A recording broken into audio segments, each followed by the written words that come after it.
Happy Monday, everybody. Hello, hello, hello. Just about ready. What up, fam?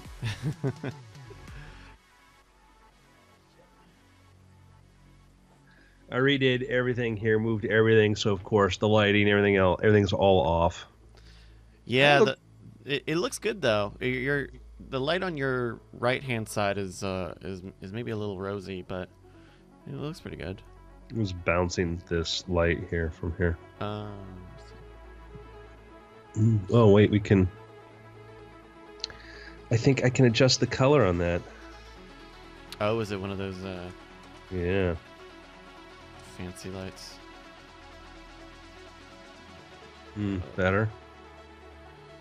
Oh, you're super moody now. Oh, I like the blue a little bit, like a Nicholas Winding Refn movie. Oh jeez. Well, just We need the soundtrack to go with it. Oh really, Bryce? Oh really? oh Bryce? no, he's getting angry. Oh sorry. Seriously. Hi everybody, welcome. Oh, let me get the chat up on screen. Hi everybody. We're gonna be starting in just a few minutes as I finish some last minute things here. Great. How's your weekend? Everybody have good weekends? Great weekend. Yeah. Other than being like sick, which Aw. sucks.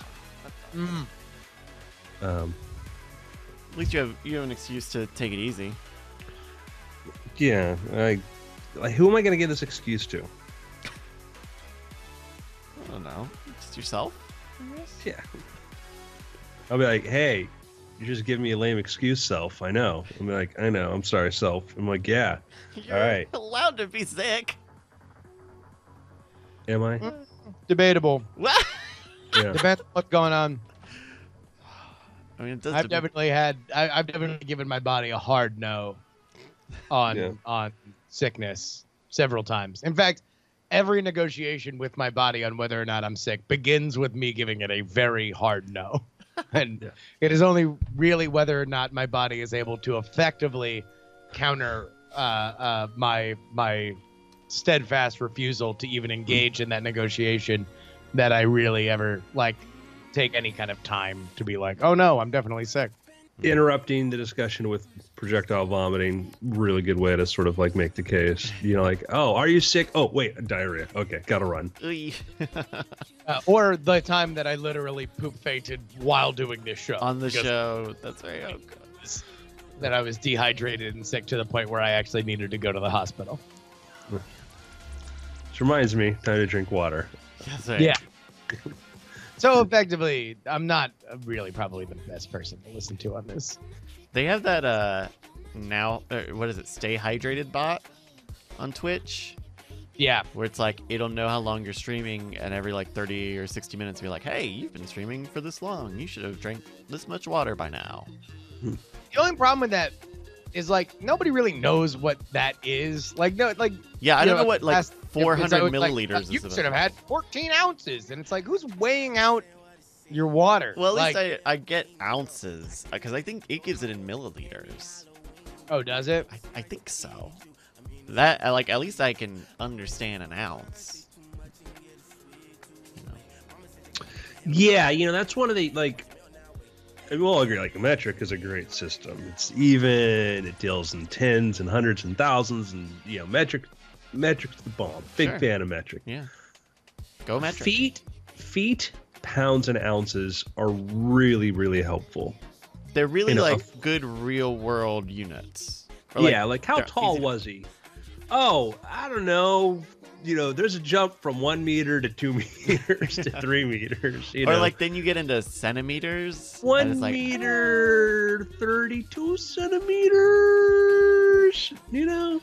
And then ounces and stuff. Pound, a kilo is great, but kilo's again, that's a lot of wiggle room in a kilo. It's 2.2 pounds.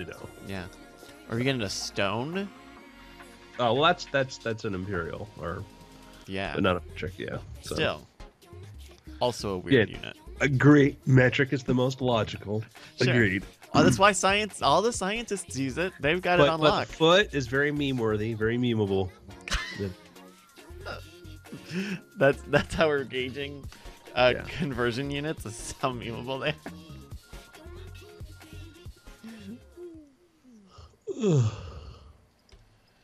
Okay, I think I'm good to go here on my end. Are you guys feeling froggy? Yeah. Sure. Is Bri gonna dive in midway or? Yeah, I think he's gonna have to make a late entrance, because I think he got caught up with something at the warehouse.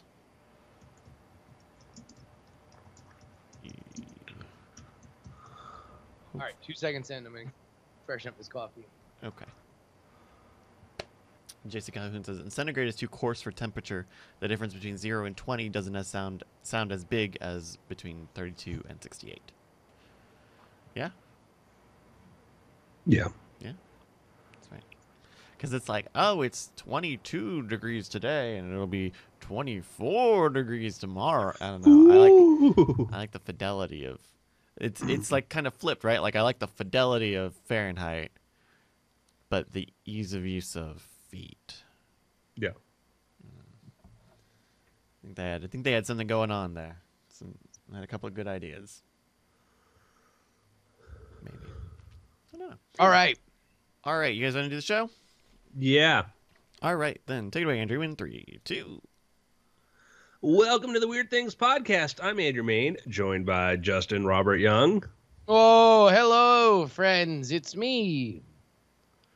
Mr. Bryce Castillo. Hi, everybody. I'm Bryce Castillo, and that's me. We may be joined later on by Mr. Brian Brushwood, who is tending other matters, but may jump right in when he shows up. Gentlemen, What's up, Andrew? I want to present to you a vision. You know, you think about strife and the problems and other parts of the world, the Middle Eastern conflict, where you have different sides, different points of views. And I think, you know, when I go to Disney World, I see everybody getting along. I see people from around the world having fun, risking heat stroke, long lines, but still, you know, enjoying, you know, this most magical place on earth. A fun day out with the family. Everybody's together. You get in line, we're all the same, except for the people who pay for, like, you know, Fast the pass. private escorts from Disney and, you know, jump ahead of the line or get all the fast passes they can use and because they're more important. That's fine. Sure. Who who would do that all day? Yeah. Point is it's a place where everybody gets together. It's a place of peace and harmony. Amusement parks do that. Entertainment does that. That's a powerful thing about amusement parks, entertainment. What I'm proposing is we do that in a place where there's a lot of conflict, okay? Like the Middle East, okay? You know, we go do something like that there. We build an amusement park. We build something where everybody can kind of get along, come together and say, oh, well, I'll take our children there. We'll all have fun. Okay. I mean, everyone So you deserves- think this as a form of like foreign aid that we're like, all right, in a country that is maybe getting over some kind of major issue that is on the rebound, we say, you want to know what? We're going to we're going to work with, you know, maybe we contract through Disney or Universal or something else, or maybe we hire, we bring in, the Pentagon brings in Imagineers. So we create an amusement park where the only rule is that people have to be okay. Nope. Pentagon. Let's not bring in some of the people who are maybe involved militarily in this. Let's make this more of a homegrown thing. Okay. Let's make it like kind of something more authentic and more to the region kind of thing. So like, let's go to the West Bank. Let's say, let's build something there in the West Bank that everybody can enjoy. Okay. Sure. Okay. It's a disputed area, very heavily disputed, long history there, but let's build something there that all parties can enjoy. And let's not favorite, you know, maybe, you know, our side or whatever by like, hey, we're going to build Disney there or whatever. Okay. Sure. Let's build something that's more central there. Like, you know, something local flavor, but avoid politics and history. Let's maybe make it more natural. Okay. Well, I see that there's like a little water feature, maybe like a West Bank water park. No, that's yeah. You don't want to get into that. Oh, okay. Problem with the water park, Bryce, is that there are certain cultural norms on what's appropriate and what's not. Sure. Yeah. That's right. Maybe like wildlife. Maybe we build like a wildlife park there, Like a sanctuary. Yeah. I think I know where we're going, and I think it's where we were last week. But I'm very excited to have this conversation with Andrew here. But please let's see if I'm right. Oh, we did. Was this the topic last week? Well, we had a very specific idea about the news story from Egypt that you sent along last week. Oh no, it's not that. Okay. We will have we will have to regroup on Dog Park though. Yeah. No. This is forget the zebra donkey park. No, it's totally different. Totally different. Okay. Good. All right, perfect. Good. Yeah, no. We're gonna local again. We're gonna do something local though. We'll do something local, like an animal attraction kind of thing. I think that everybody likes animals, right? Sure. Every religious book mentions animals, right? Yeah. Okay.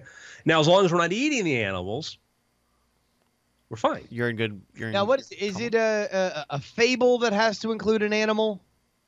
A fable? I think fables, generally have animals. Yeah. Yeah, fables that tend fable. That's to. like a thing. Is a fable has an. So yeah. So as long as there have been the ancient fables, there have been animals that we have read personality and taken life lessons from. Yeah. So I was thinking, this is the idea. This is the bold vision. Okay. What we do is we build kind of a cool attraction, something neat, something you can, like it might be something you might see one of there, but we'll put like a lot of them, like 1,000 of them there. 1,000 of any animal it would be a sight to behold. Yeah. I mean that seems like a hard thing to even keep track of. Yeah. 1,000 of anything, even with trackers. You can easily go from that to 997 real quick. You know, you only get so many eyeballs. Yeah. All right, let's think about possible ideas. What do we want to put there? 1,000 painted of like an zebras. Sure, it's been done. So 1,000 of any one animal. One animal. Yeah. Well, what are adorable? I mean, like, because you can do a lot of things that are small, and you might even be able to get it at a price. Like we have some space. Doesn't it be small? It can be bigger. It's kind of a hotter part of the world. Maybe something like a meerkat. So meerkats. Okay. One of those little guys. I mean, yeah, we can think of bunnies. Bunnies. Okay. Yeah. Think Armadillos. of, if you get enough armadillos, get a little bumper ball action. Oh, that'd be fun. We're gonna get back to dogs because we do have to run this dog park idea by Andrew. But I mean, maybe I'll tell you what. Maybe it's even something a little bit like a desert, like a snake.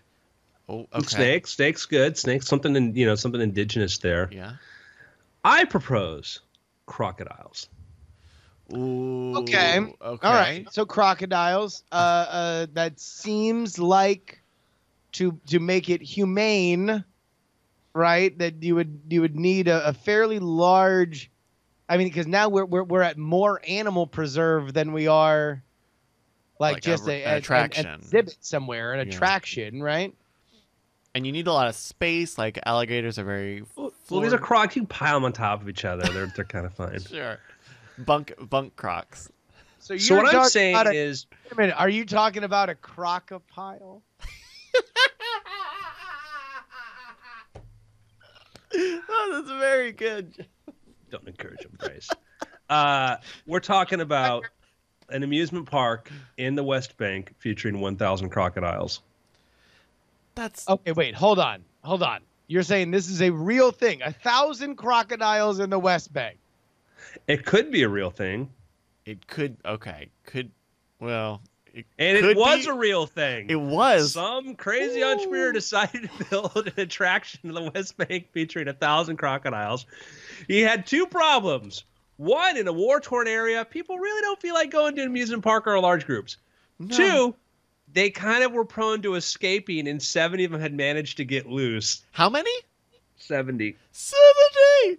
Well, and also it's like, look, if it were just 1,000 kittens, and like it's like, oh man, look, I live in a war-torn country. We are a proud but suffering people. We have a constant tension with our neighbors that may or may not be ever resolved, let alone in my lifetime. I'm gonna go out of my way. I'm gonna bring the kids. I'm gonna see a bunch of kitties, and we're gonna feel really nice as these kitties are rolling around with each other. I can't imagine being like, hey, kids, get in the car. We're gonna go see a pile of scaly just looks to be killing death machines that are touchy and biting each other. Like, that just does not seem to be something that How would dare you say that, Justin? Hailing from Florida, we're the proud home of Gatorland. I'm just saying, and Gatorland is kind of like, it's got its dangerous. own vibe, and you don't leave Gatorland thinking, oh, that's so sweet. Like, you would leave Gatorland saying, man, gators are cool. They're dangerous and they're cool, and that possibly drunk alligator wrestler certainly did hold his snout together with his chin. Like, that's what you leave seeing Gatorland. You don't leave seeing Gatorland and being like, I need to bind more with my community. The universal truth of love is something I now understand more of. So how long? You said this was a while ago. How long ago was? I guess he started as back in like 1987, but it never. I don't think it ever really fully took off. Shocking. No And kidding. the problem is that he's got this attraction that nobody goes to, and he's got all these crocodiles and doesn't know what to do with them. He can't send them elsewhere. Because they're not indigenous to the land, are they? Yeah, crocodiles are from that area. Oh, Yeah. okay. So that's still there? These crocodiles? I found news But the- stories as old as like 4 days ago of hundreds of crocodiles still just stuck there. Oh my God. Nobody knows what to do with them. This is like the Israeli version of We Bought a Zoo. Locals worry the creatures may escape for a third time. Holy crap. That's oh. Imagine yourself a child growing up in the West Bank, not comprehending the politics of what's going on, feeling a little bit stateless, rootless, what have you. You know, your parents argue, you watch the news, you're getting conflicting things in your head, and now you have to deal with the sheer terror if there's a crocodile farm nearby with 1,000 crocs get loose at any moment. Look, Dead Polymers in our chat says, sounds like a business opportunity for a crocodile shoemaker. I've been, Andrew and I have both separately been to Israel. I have many Israeli friends. I grew up with Israelis. I can tell you for a fact that multiple times a year, he's got somebody rolling up on him saying, it's no big deal. I take them away, $1 a crocodile. I get it off your hands. No problem. I guarantee you somebody has rolled up and made an offer for $1 a head to skin all these crocodiles. Owner Gadi Batan, who had hoped to sell the crocs for their skin before a new law made this illegal, was attempting to move the reptiles to a new home in Cyprus. In 2012, Israel passed a law making the crocodile a protected animal, banning their sale as meat or merchandise, making the plan untenable. You just leave the fence open. You leave the fence open. Pop, pop, boom. We are done. They get away. Where could you find them? Nobody could. When it's like, crocodiles aren't. It would be easy to say crocodiles are not an endangered species. No one is in need of live crocodiles generally. Oh, why don't you speak for everybody, Bryce? Nobody's in need of live crocodiles. I'm just saying, I don't know of any part of the world where the circle of life is missing high-level predators like All right, crocodiles. I got Let's an talk idea. about your dog I got an park. idea. The dog park is a very separate issue. I'm just saying, Instagram ads targeted at drug dealers. Like, Yes. just make an Instagram ad of like, you want to be the real baller? Get a crocodile. Oh, that's what- direct from the HQ of all the most badass crocodiles. at the Did West any Bank. of you see Jurassic Park 3? Yes. I did not. I mean, excuse me, Jurassic World Fallen Kingdom. Sorry, Fallen No. Kingdom. Oh, the new one? No, I didn't see that yet. No, and man, like, let me spoiler alert. You find out how surprisingly easy it is to have a flash sale for dinosaurs.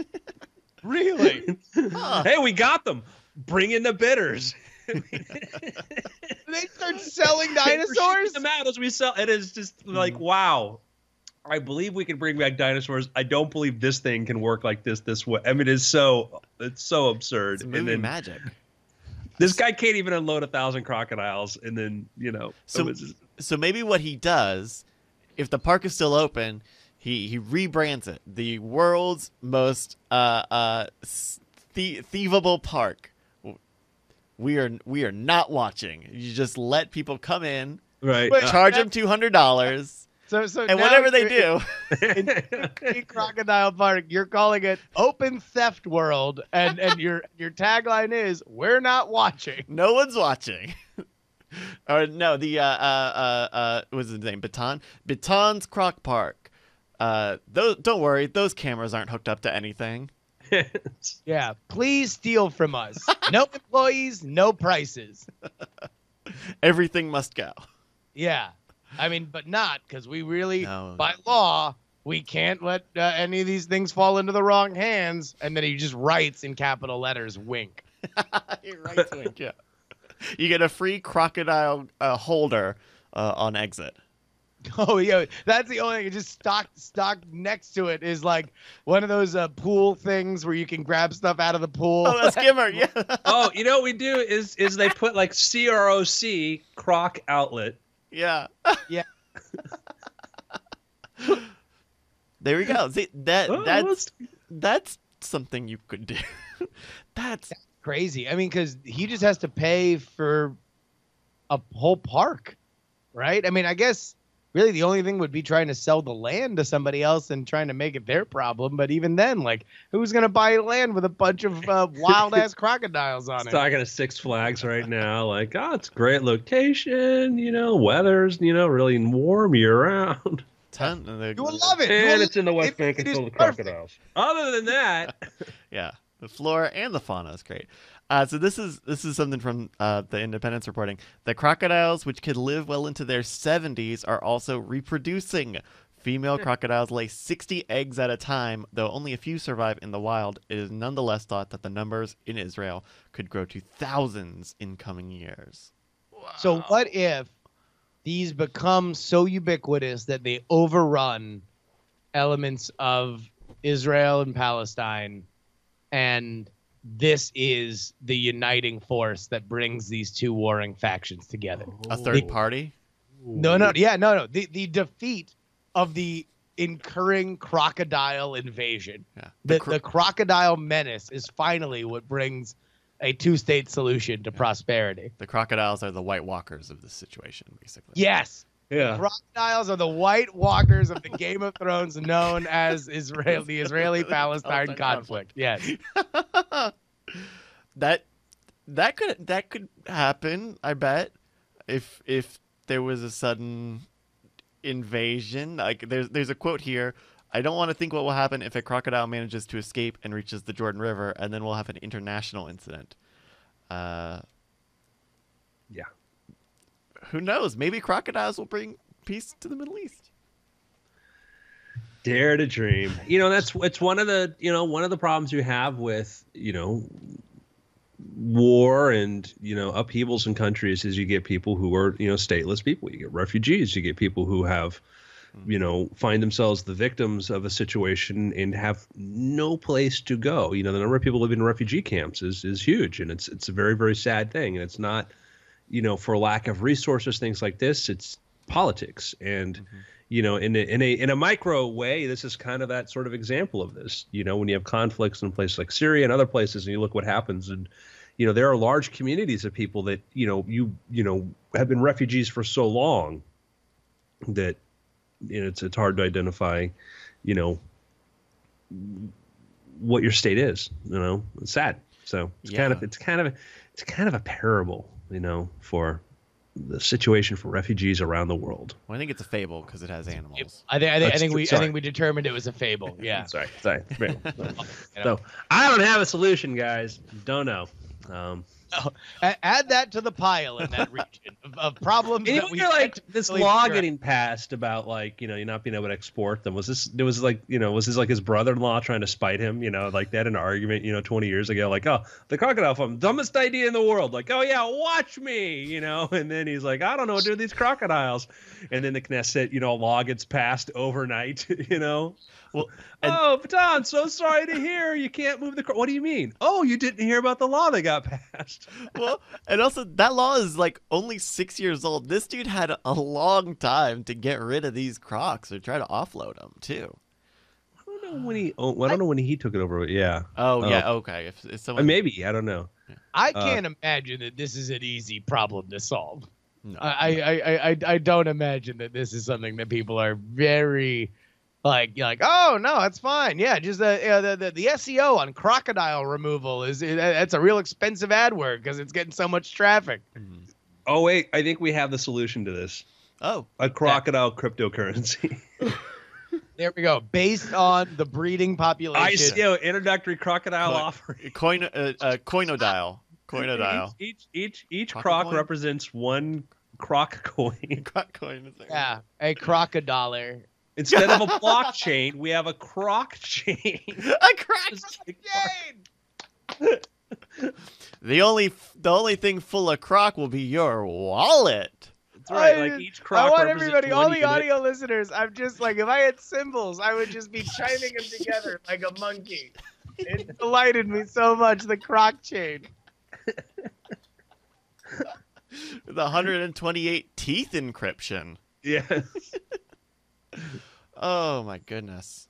We may be onto something here. We've got a solution. Because, like, sometimes you want to base, like,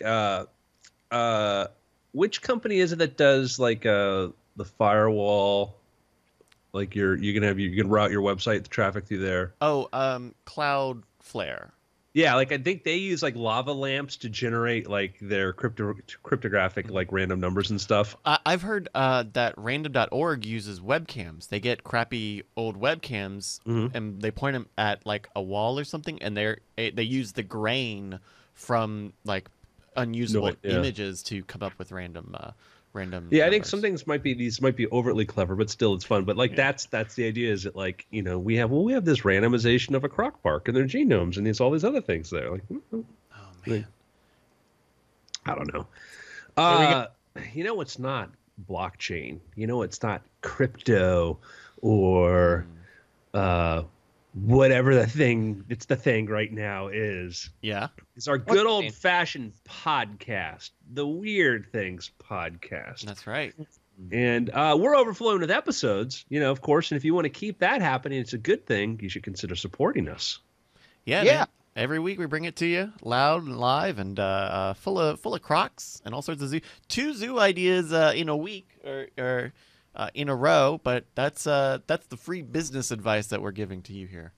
Yeah, we brought a zoo topic 2 weeks in a row, and you can support us if you like it by going over to patreon.com/weirdthings. Not only do you get that, but you also get our After Things podcast. It's where we talk about a little bit more of the nitty-gritty entrepreneurial kind of stories. So if you have a project or something that you're looking to launch, this is the best way to go about it. But listen, everybody's support is tremendously appreciated, and you can join the team over there at patreon.com/weirdthings. So the dream is dead. It died. Oh. I'm sorry, guys.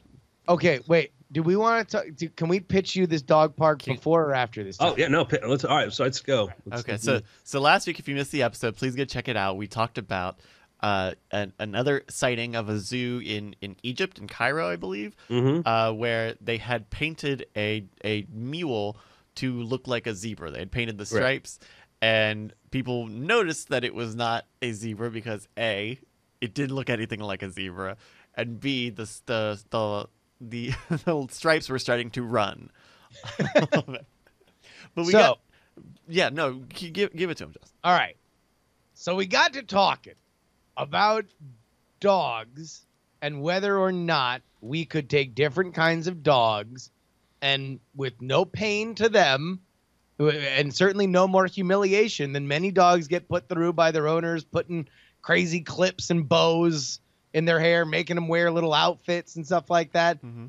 We basically just primarily through haircuts and maybe very basic costuming have an entire park, let's say maybe on a 7-acre piece of land outside of Austin. We basically turn it into a dog zoo where you are constantly, where you're looking through all these dogs that are very well kept, they're very well taken care of, and there's no pain to them. Whether or not you could have a dog zoo where they look like other animals. So we were looking at a dog as a panda. There are many as lions and tigers. There's a million different versions of it. And you got our a camel. question was, here's a camel. So our question was, because having had even some experience with the, I don't know if I should name the very famous animal rights organization that my wife used to fundraise for. But if you're thinking of one, it's probably that The one. American Beef Council. Go ahead. Right, the ABF. I don't know if that would even necessarily be like against their rule. I mean, they are in general very much against zoos, but if these are all dogs that are rescues and stuff like that, and they're well taken care of, I don't know how much different that is from like a shelter. You're just making, I'm sure you'd have to have an altruistic kind of element to it. So I guess 2 questions. Number 1, dog zoo, interesting idea or not? Question the second, is it something that would not immediately be protested? Is there some ethical element that we are overlooking here? One, I think everything will immediately get protested. I just sent Bryce. I don't know if you guys saw this one. We did the Chinese zoo that dressed up a Tibetan Mastiff as a lion. Yeah, Is a lion. Get the hell out of here. Unless you're at the dog zoo. And then you're like, oh, look, that little dog looks like a lion. That's How supposed cute. to. Hooray. right. Like, wouldn't you love to go and see all your favorite Disney friends? Oh, Well, geez. no, we're gonna get sued there. Jesus, though, what nightmare fuel. All of these ones that are like multiple things on a dog are very hard to look at, but the rest of them are pretty good. This was just a dragon. This was just a dog with a dragon painted on his side. But it's not even the right way. It's facing the backwards. It's like, well, dog I'm with at the room dragon on my tattoo. van. Oh, maybe he lights his farts. Maybe that's why. None of these dogs look happy that have this crazy weird painting on it. Yeah, I think, yes, you're going to have problems. I think, yes. A chat room, they're pointing out that this organization will probably, yeah, I mean, they would rather euthanize your dog than have it be humiliated as they see it. So, problematic from there. But listen, does that kind of stop a dream? You can stop a vision that somebody won't be happy with it, you know? Sure. All right. So I guess, all right, and let's taking that specific organization out of it. Do you think that it's something that could find an audience? Is there a craftsmanship to sculpting a dog's hair in a funny way that you could run them around? I mean, like a little Halloween. Come on. Dracula dog. I'm sure there could be an audience for this. I think that, you know, you'd want to put it someplace where you're like Orlando or someplace, or, you know, Branson, you know, someplace where you already have tourist audiences coming through there, and say, hey, while here, come check out Dog Zoo. Look at this dog cow. This looks Poor like animals. this dog. I'm be honest with you guys, like, I'm a little uncomfortable with this, and I'm considering protesting this. Oh, really? No! No! Oh, these poor animals. Oh, God, my God, no. This one's bad. These ones are We're looking at awful. a dog that the front half is made to look like a tiger, and the back half is the leg is the trunk of an elephant, and it's like an elephant face the other way. Like, some of them, they really are trying hard, but this dog does not look It's happy. horrible. This is horrible. I'm protesting, guys. I'm sorry. I'm Well, look, getting you my- could do cyberpunk. You can Oh do- my God, I'm getting my picket sign right now. Oh. All right, but one's just a tiger. That's more what we're looking at here. Just look at that one, a He's got zebra stripes. pup. That pup looks happy. I don't know, guys. I don't know. Ah, jeez. All right. Back to the drawing board. I guess Brian's gonna have to figure out something else to do with that 7-acre land that he just land. bought. Yeah. Crocodiles. I'm telling you, crocodiles. Gentlemen,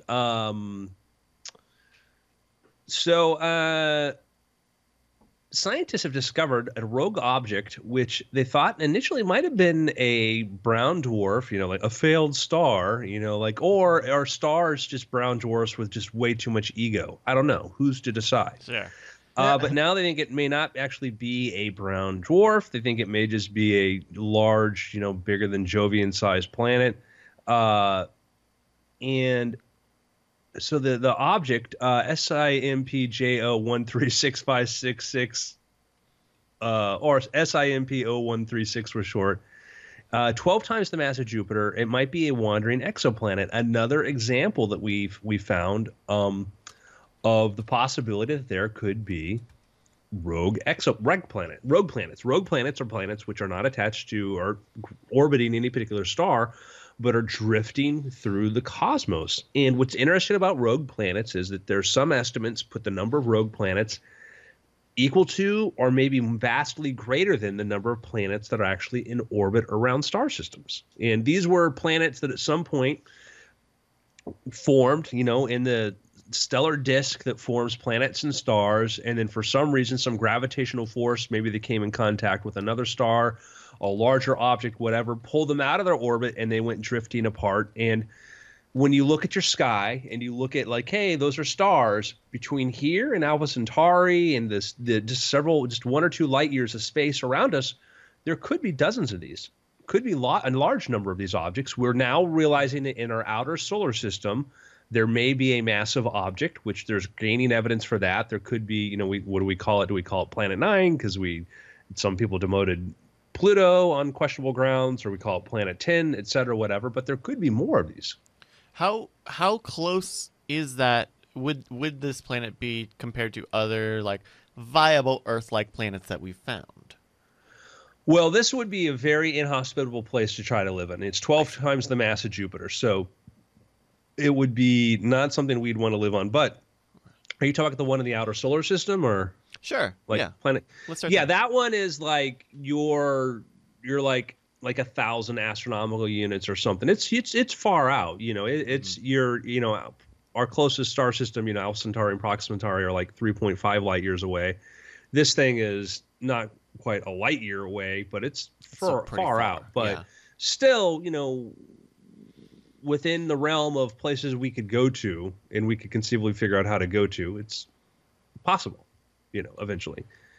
Do you think that is it coming towards our solar system, or is it sort of just passing us by? Is there which one are we talking about? Planet X or the one that's close in the outer solar system? Planet X, it's orbiting. It is part of our solar system. Okay. What we believe this to be there because we look at the pattern of Oort cloud objects, things in our outer solar system, and it looks like there's some strong attractor which is affecting their orbits. So it's been part of our solar system for a considerable amount, for a long time. So it's in orbit. It's just a very, very distant orbit and a very slow orbit. Yeah.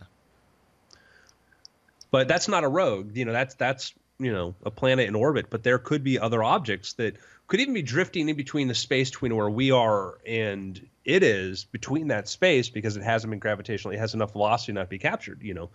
There are a lot of, because the point is, there are in our solar system, there could be more objects the size of Mars way out there, way out there. That's the thing that we're realizing now, is that it's not this sort of very clean numbers. They all add up. You get 9 or so, planets. We used to wonder, did other stars have planets? Now we know, planets are kind of the norm.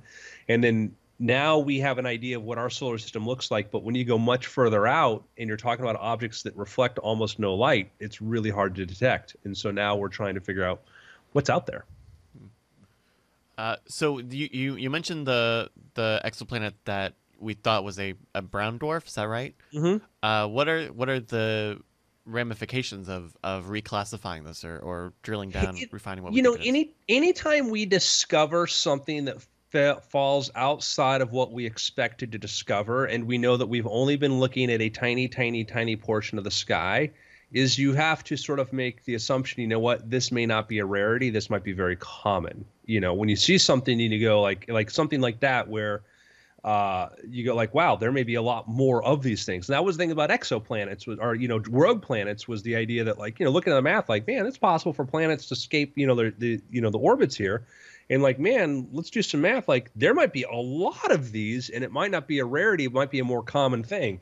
And so these failed, stars, these, failed brown dwarfs, these Jovian-sized objects that don't emit enough light for us to see that only, vaguely emit maybe, some other, frequencies, those might be really common, and there might be a lot of stuff. And when we look up into the night sky and we see the stars and we see the planets closest to us, there could be thousands of objects, in our field of view that are just too dim to recognize unless you put a telescope in one spot and let it just, focus on one area of sky. Man, that's interesting, because I think it's like it really puts into perspective how dark space really is, right? The fact that like if there's no light, we may not be able to see it. I know we have methods of using light and reading waves to kind of get an idea of what the composition of outer planets are, but if there are hidden exoplanets just outside of the view of a star, man. Yeah, this one, which is about 20 light years from Earth, which is considered very, very close. And what's interesting is that it has extremely intense magnetic field, a huge magnetic field they're trying to explain, which could mean that this thing is spinning, which is, thing could be spinning, and an object that large, very likely it could have moons orbiting it. And you just, we get into, there was a big realization in the 19th century with when the microscopes became, much better. And we started looking at smaller levels. We realized that, there was a whole element of life that was right before our eyes we didn't understand, bacteria. We started looking at single cell organisms and realizing these things are all around us. Looking at water, you thought was just water, and you saw, zooplankton, all these other things just floating around in there, and all of a sudden we're like, whoa, this whole microscopic kingdom is kind of bigger than our own. And now in astronomy, we're looking out there and saying, we could see stars, and first it was just, we realized there are planets beyond the ones that we could see with the naked eye, and that was, the telescope allowed us to see. And then now we're going further out and find out, like, there's so many other objects and kinds of things out there that we had no idea were there, and it sort of changes our picture of space. Yeah. So do you think that we'll be able to map more of this as just it's easier to put things up into space, like telescope-wise or other sensors? Yeah, absolutely. And you understand that, like, we've had this James Webb Space Telescope for the, it was proposed, I think, back in the 1990s. And this was supposed to be, a fantastic telescope for observing planets and one of the most advanced telescopes we've had. And the budgets kept creeping up. They've had problems, and it's been delayed. And it's one of these things. And we're really victims of the sunk cost fallacy, where we don't want to say, hey, let's just stop this and redo it, start over. The reason that it's so attractive is the fact that this telescope would allow us to see so much more. We'd be able to observe so many more things if we have it there. And that's why researchers are, hesitant to say, like, well, let's scrap it and start over, because clearly this program has a number of problems. When something that started off as like an $400 million project is now costing $20 billion, that's mission creep. I mean, listen, I'm not a math major, but that seems like more money to me. But in those price jumps, though, has been increased capabilities and other stuff, and it's become the version we have today is different from before. I mean, and that's like, I have my own issues with these projects that just balloon and keep going on and on. But I do understand the scientific impact of that is that it would allow us to see some amazing stuff. We're already making amazing discoveries. And anytime we can improve what we're doing, you improve the resolution a little bit more, what's capable. It's incredible, We mentioned Space Force back when it first kind of floated around, but there was some official movement on it. Did you follow the speech by Vice President Pence, and is it anything different than you initially assumed or thought Space Force would be? So yeah, I mean, to reiterate, Vice President Pence came out and sort of, elaborated a bit more on the next steps for establishing a Space Force. And we've talked a lot about Space Force, and I've written about in my books like Station Breaker and Orbital, kind of like an idea about where these things might evolve to. And you certainly have to separate the message from the messenger. That's the first thing I ask people to separate the idea from where it came from, and President Trump is not the first person to suggest a Space Force. It's not like just some crazy idea that was just thought of, in this current administration. It's been talked about before. And there are pros and cons to this. Anytime you establish an entirely new branch of the government, it becomes very expensive and costly, and there's problems that arise from that. But that doesn't mean there is not a need for this. Back in the 1990s, there was talk about like, hey, do we need to have a branch of the government that deals with computer security and things like this? One branch that specifically understands the needs and stuff like this. Now, what we had groups like the NSA understanding security for their own benefits and what they wanted to know to be able to do, and the NRO and other organizations do that. But as far as an active organization that was trying to protect us, the individual, and everybody else from that, there really wasn't a standalone group that was, trying to do this. Okay. And I don't know, but the idea of that being a thing that we're saying, no, this is a real thing, but there are people in the 1990s like, really, computer police? Do we really need that? Come on. And, and this is part of what we're seeing now, and I don't think that these are exactly the same arguments, but to talk about a cybersecurity enforcement agency, you can say, well, the FBI does that. Like, why are we paying? Why are we going to make a whole new thing when we already have people that are already, taking care of it, and it's just going to fall under the purview of another organization, which I think is certainly a valid case, and you will get no argument from me that sometimes things tend to balloon in government budgets. Very, very rarely go down. There was only slowing budgets as they tend to get bigger.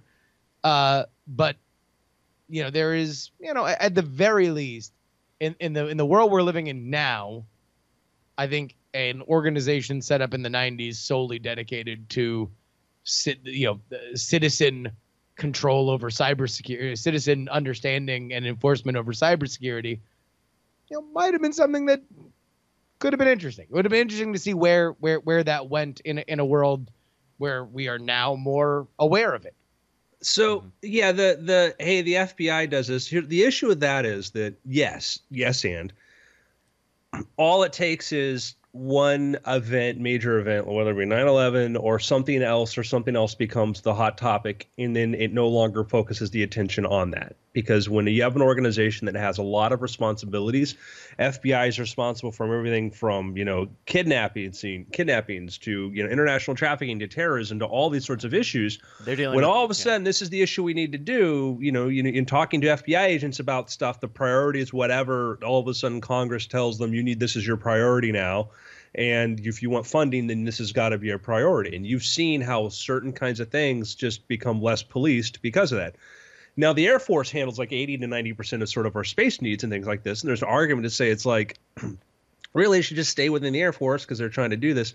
But then there are arguments like, well, the Air Force has had some serious issues with procurement and there's some problems there that have not been addressed that are still there, institutional problems, which demonstrate that maybe they're not going to be the ones to be able to handle. They should not be the ones to handle it, that we needed a separate organization to do this. I don't know what the answer is. All I'm trying to do is like understand everybody's point of view on this and the why, not just go like, oh, this is ridiculous, And I guess part of it will also come down to if there is any sort of organizational synergy from either having, say, talking about a cyber department, a cybersecurity department, whether it makes sense for that to be its own separate entity or to fund a new branch of the FBI dedicated to that as a way of connecting normal FBI operations with this new thing. I think there's a similar thing with the Air Force and Space Force, whether they need to have, direct synergy like that or not. Yeah, and that's one of the arguments that I've heard against making it fully into the Air Force, is because the Air Force has been, some people argue, has been very poorly organized and very poorly handling some things, and some of their funding issues, like not unlike other parts of the Pentagon, let's be fair, have been really, there's institutional issues there, and the idea is like that we want to start over with a new organization because we've had this procurement problems. We've had serious issues with the way they've been able to do things for years, and we don't want to throw more money.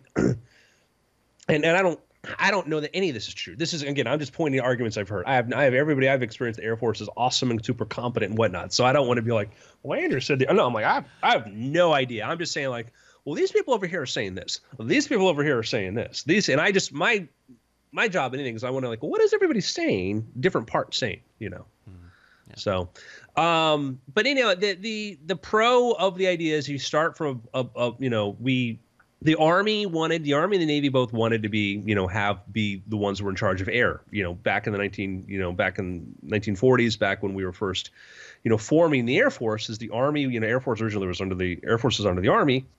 And there was like, hey, let's have it, be this, just a division of the Army, because the Army saw the advantages of that. And it's funny because it's like, you look at some like Army helicopter units and stuff, and they have cavalry logos because they actually were parts of cavalry units originally. They were just battalions that eventually got reformatted into helicopter battalions. But a long time ago, they were using horses. And there's, examples for that of why that's been done, but then it's spun out into the Air Force. The Marines are still under the Navy. The Marines are sort of their own unit, but they're still under the aegis of the Navy. There's arguments for that. So I don't know. But if we want to address the overall who it's under, one issue, the need for this, I think there's a need. And there's, we get the why don't we spend the money elsewhere? It's not a matter of like, hey, let's do this because it's fun. It's a matter of let's do this because the amount of infrastructure that we have, we are increasingly moving towards information infrastructure as being a critical component to our economy and our safety. From satellites provide, GPS signals to communications to internet to all these sorts of things.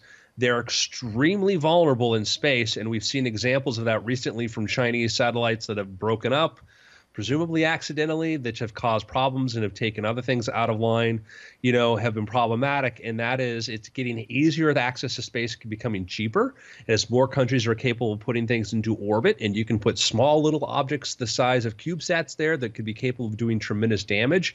To be able to react quickly and to be able to handle these things, I think is very, very essential. It's one of these things that we don't know how important it is until all of a sudden everything breaks.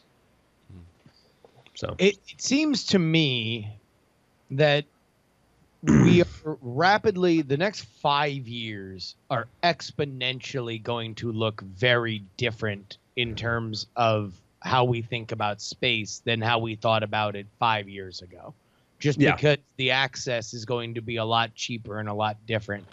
And so as this is developing and as the world is interacting more with it on a more frequent basis, the issue isn't necessarily, to me, militarizing it as in like, well, let's make sure we have a gun pointed at a space gun pointed at every possible thing that could be a threat to us.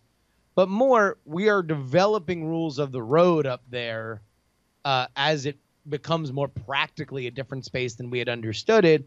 And we need a presence. And we need a presence that is actively focused on it. Now, you can make the argument that the Air Force can and should do it, and that's fine. I'm not going to pretend like I'm some Pentagon insider that really knows the inner workings of everything.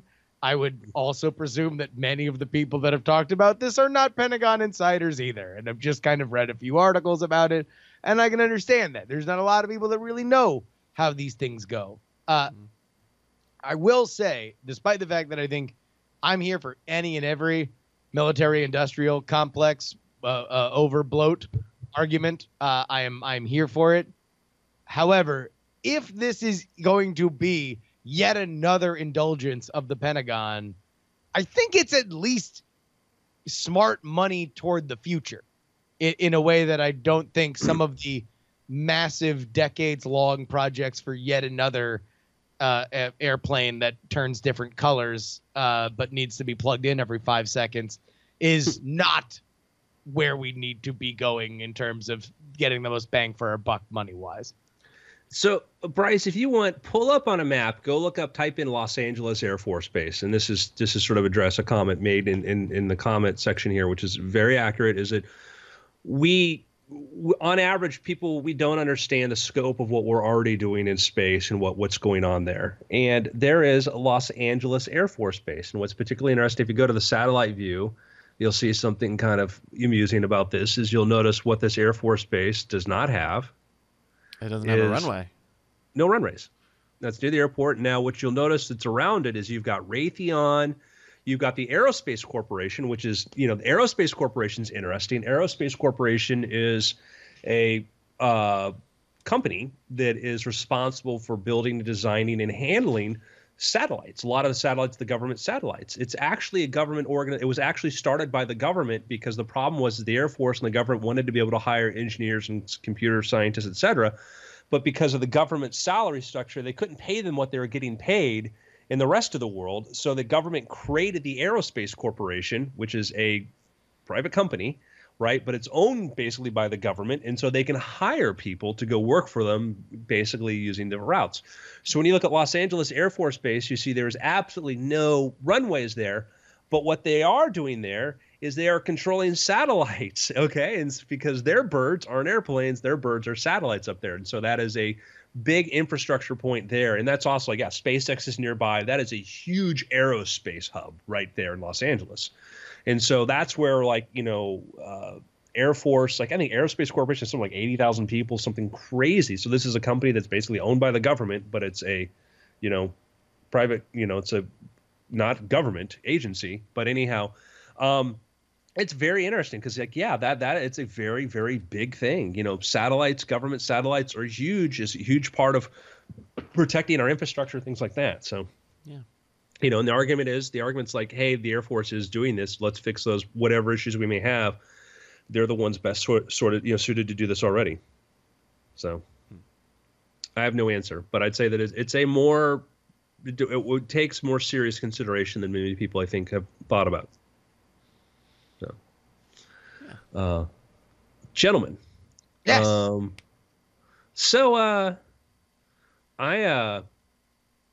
I spent the last week in my Model 3. I got out of the Model 3, the Tesla Model 3 sometimes, but I picked it up last Sunday, and I've had it now for a week.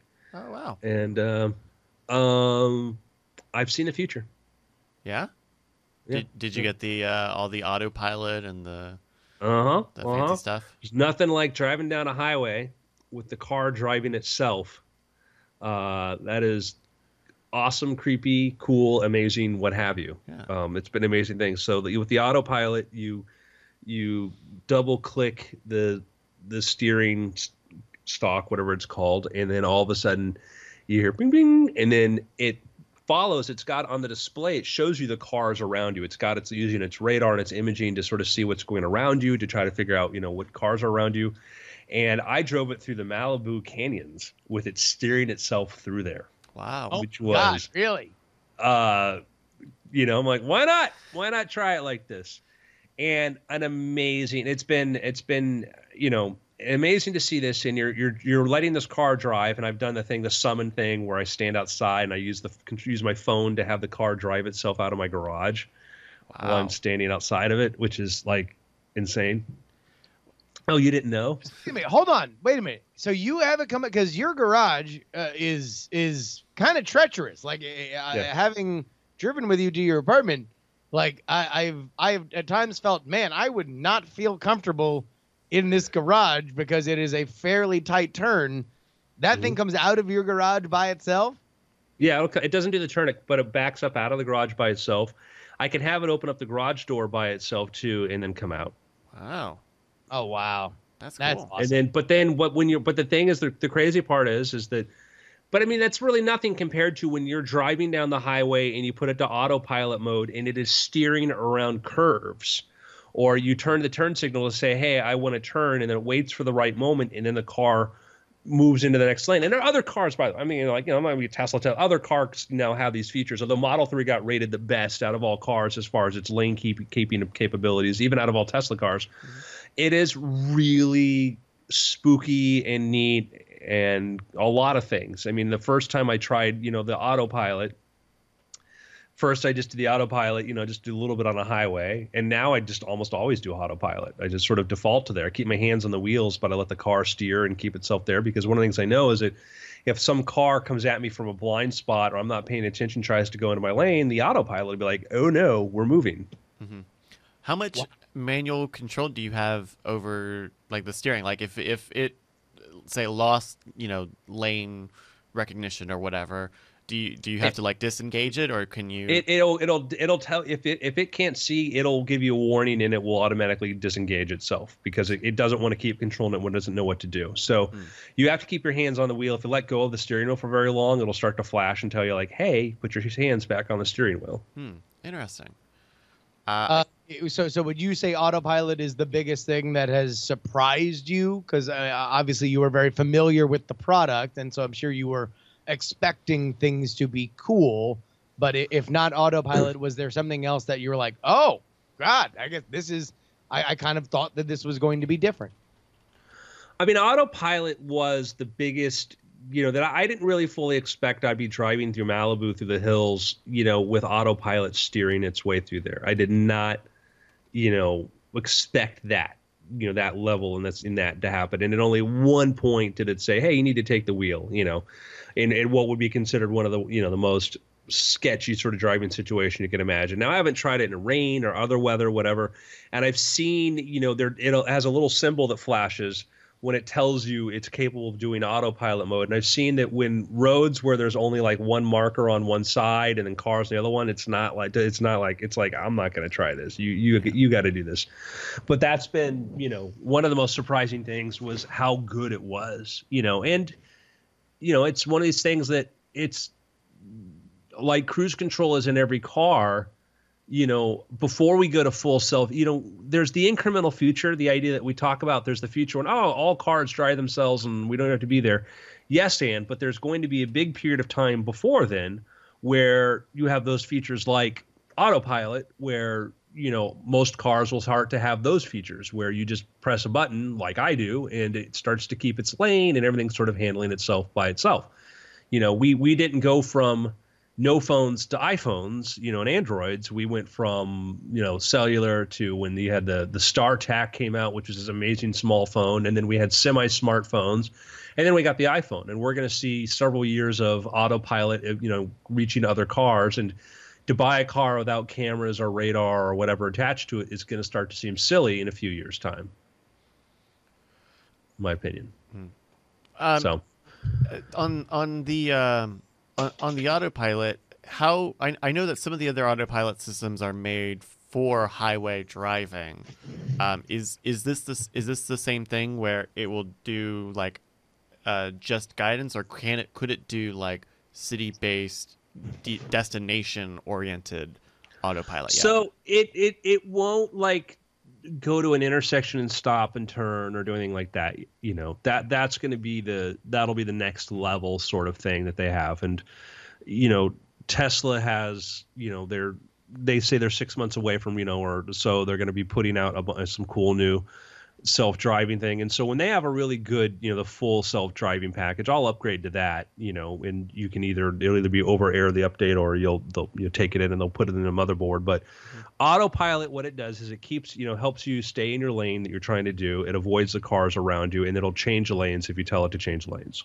Okay. So, and it maintains a steady speed. And the dangers, like I understand why people were having, every now and then you'll hear about somebody was in autopilot mode and they got into an accident, because it's really good. And you can kind of convince like you've been driving down the highway and you need to go turn right, and you forget, like, no, this car will not turn right into an on-ramp yet. I actually think the new update will do that, but it's like, it doesn't do that. You need to pay attention, and you do. It's doing its best that it can, but it's evolving software, and it's designed to be kind of a more sophisticated cruise control, not, hey, it's self-driving. Really? No, they don't tell you, they don't say that it's that. They try to be very clear about that, but But it is seductive enough in its competence that you can expect it to be like, oh, well, but it can also do this other thing. And you have to remind yourself, not yet. Yeah, if you don't, if you're not, I think it may be wishful thinking on people's part or whatever. I could see how people can decide, like, even though Tesla makes it, like, there was, makes it very clear, keep your hands on the wheel and pay attention. Like, and I get that, and I understand that.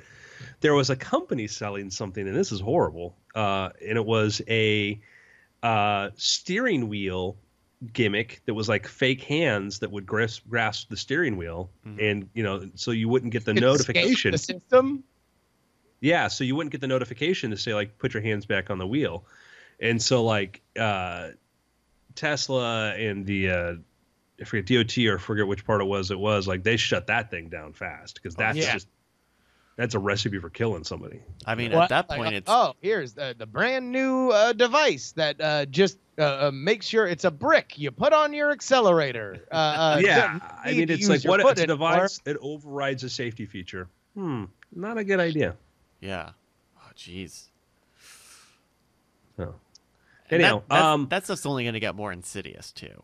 Like people who, will want to hack their way out of, what they perceive as just a minor inconvenience.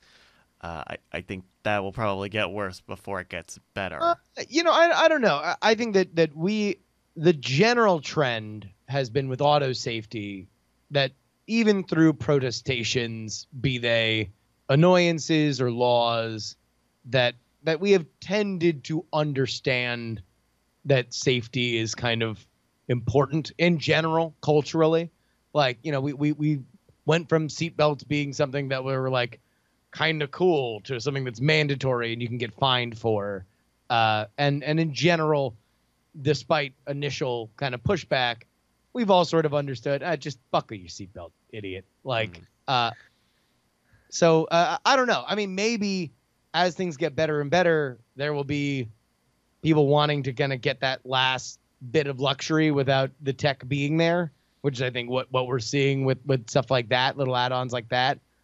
But I don't know if it will necessarily become worse, or at least worse than where we are now, which is already bad. I mean, that's always the thing that we have to remember with auto safety is that, like, the number that we look at, this is always Brian's point, so I'll be making Brian's point for him, that, like, if we look at the number of auto fatalities now, like 25 years from now, as this tech continues to get better, or if we're in a world of self-driving cars, we're going to look back at now and be like, what barbarism were we doing? Like, how we're going to look back at the sign of adulthood of handing a teenager car keys in a macabre, sinister way of, like, you were sending your child, like, to the killing fields for what?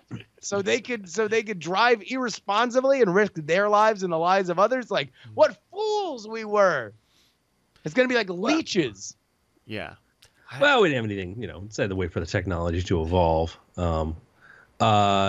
Also, what's interesting too is, this is a car that's controlled by your phone, like an app. Like you actually have a card, an RFID card, but you have an app on your phone that's hooked up to Bluetooth.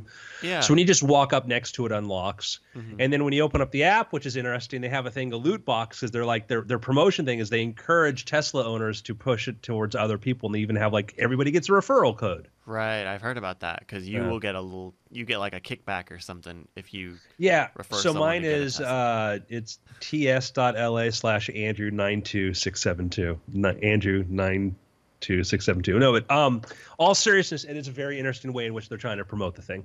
Nobody's gonna remember that on a podcast.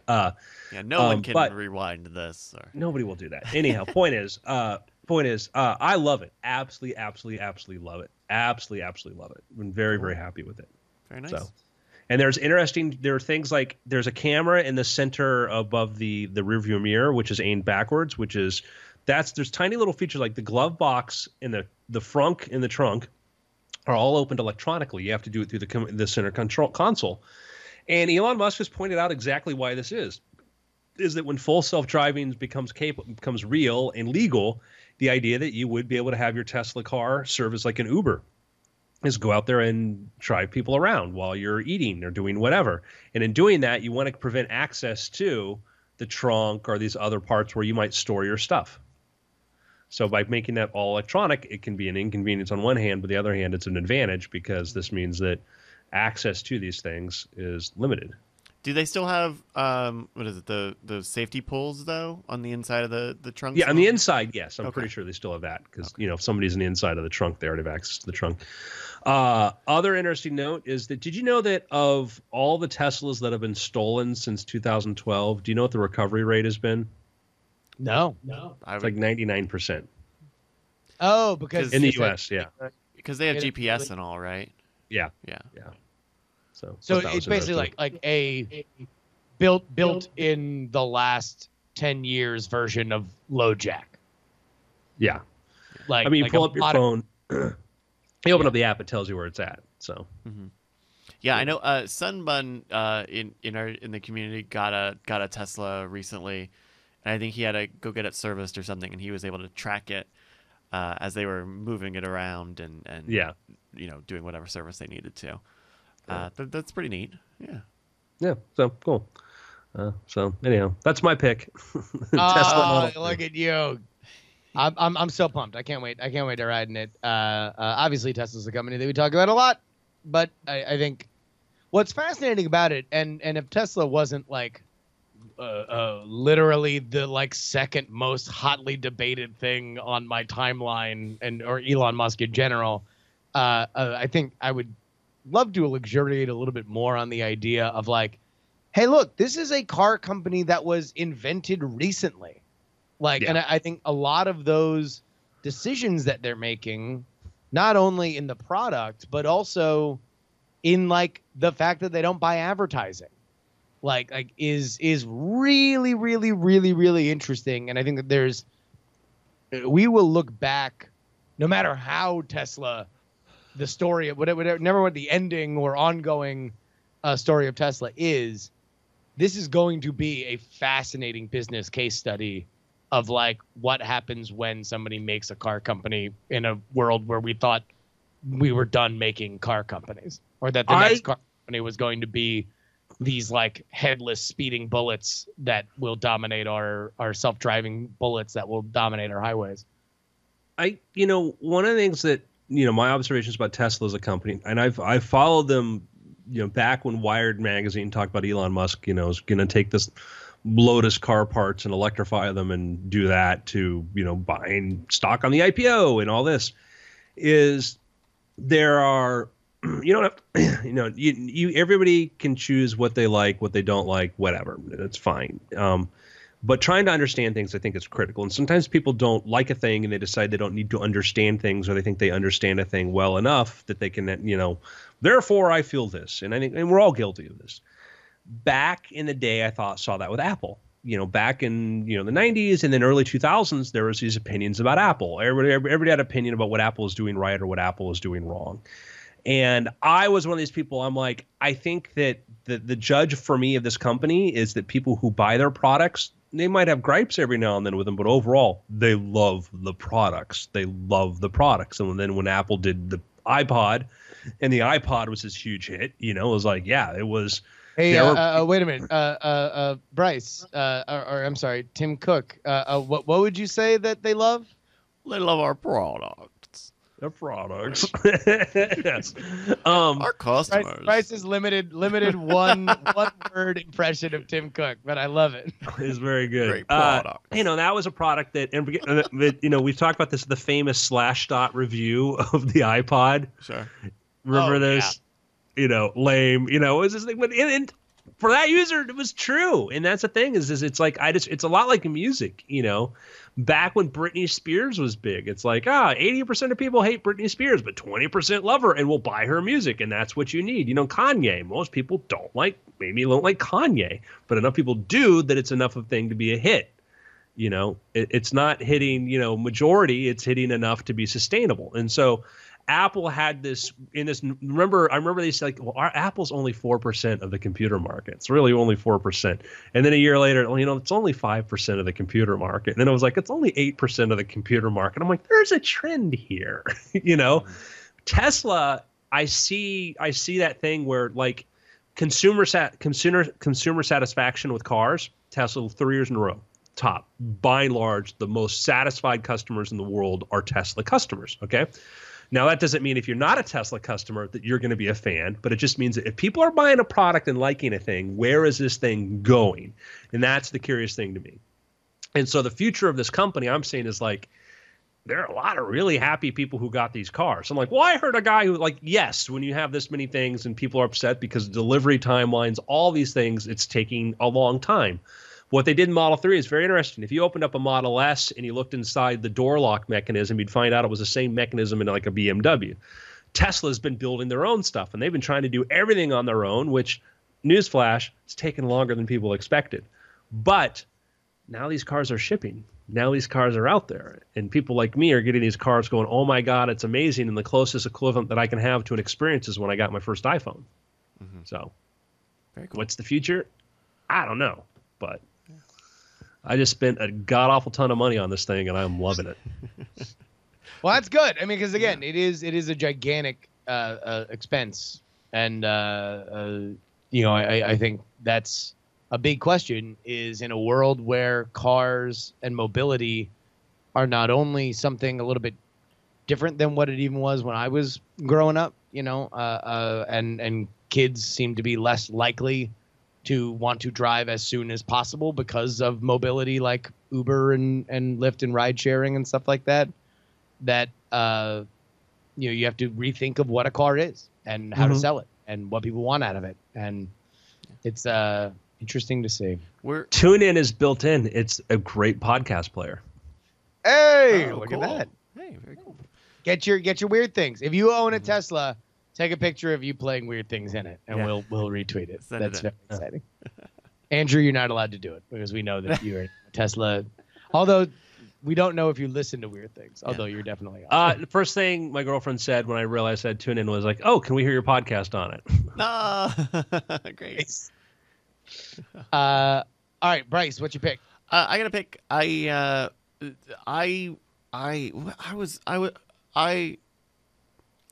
been watching The Office, and I had forgotten kind of how great the show was.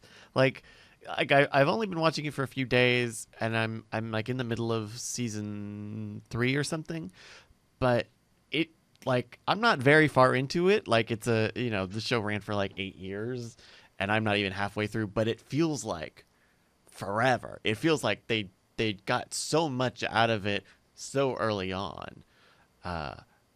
You look at kind of the way single camera sitcoms are now, and the things that they did and did not pull from shows like The Office or something like 30 Rock, right? You see those influences through TV decision making now, but there's a very special charm to kind of what the show was, and so I've really enjoyed going back and watching it. I think it's on Netflix now, but I feel like there was scuttlebutt about it moving to Hulu or something in the future.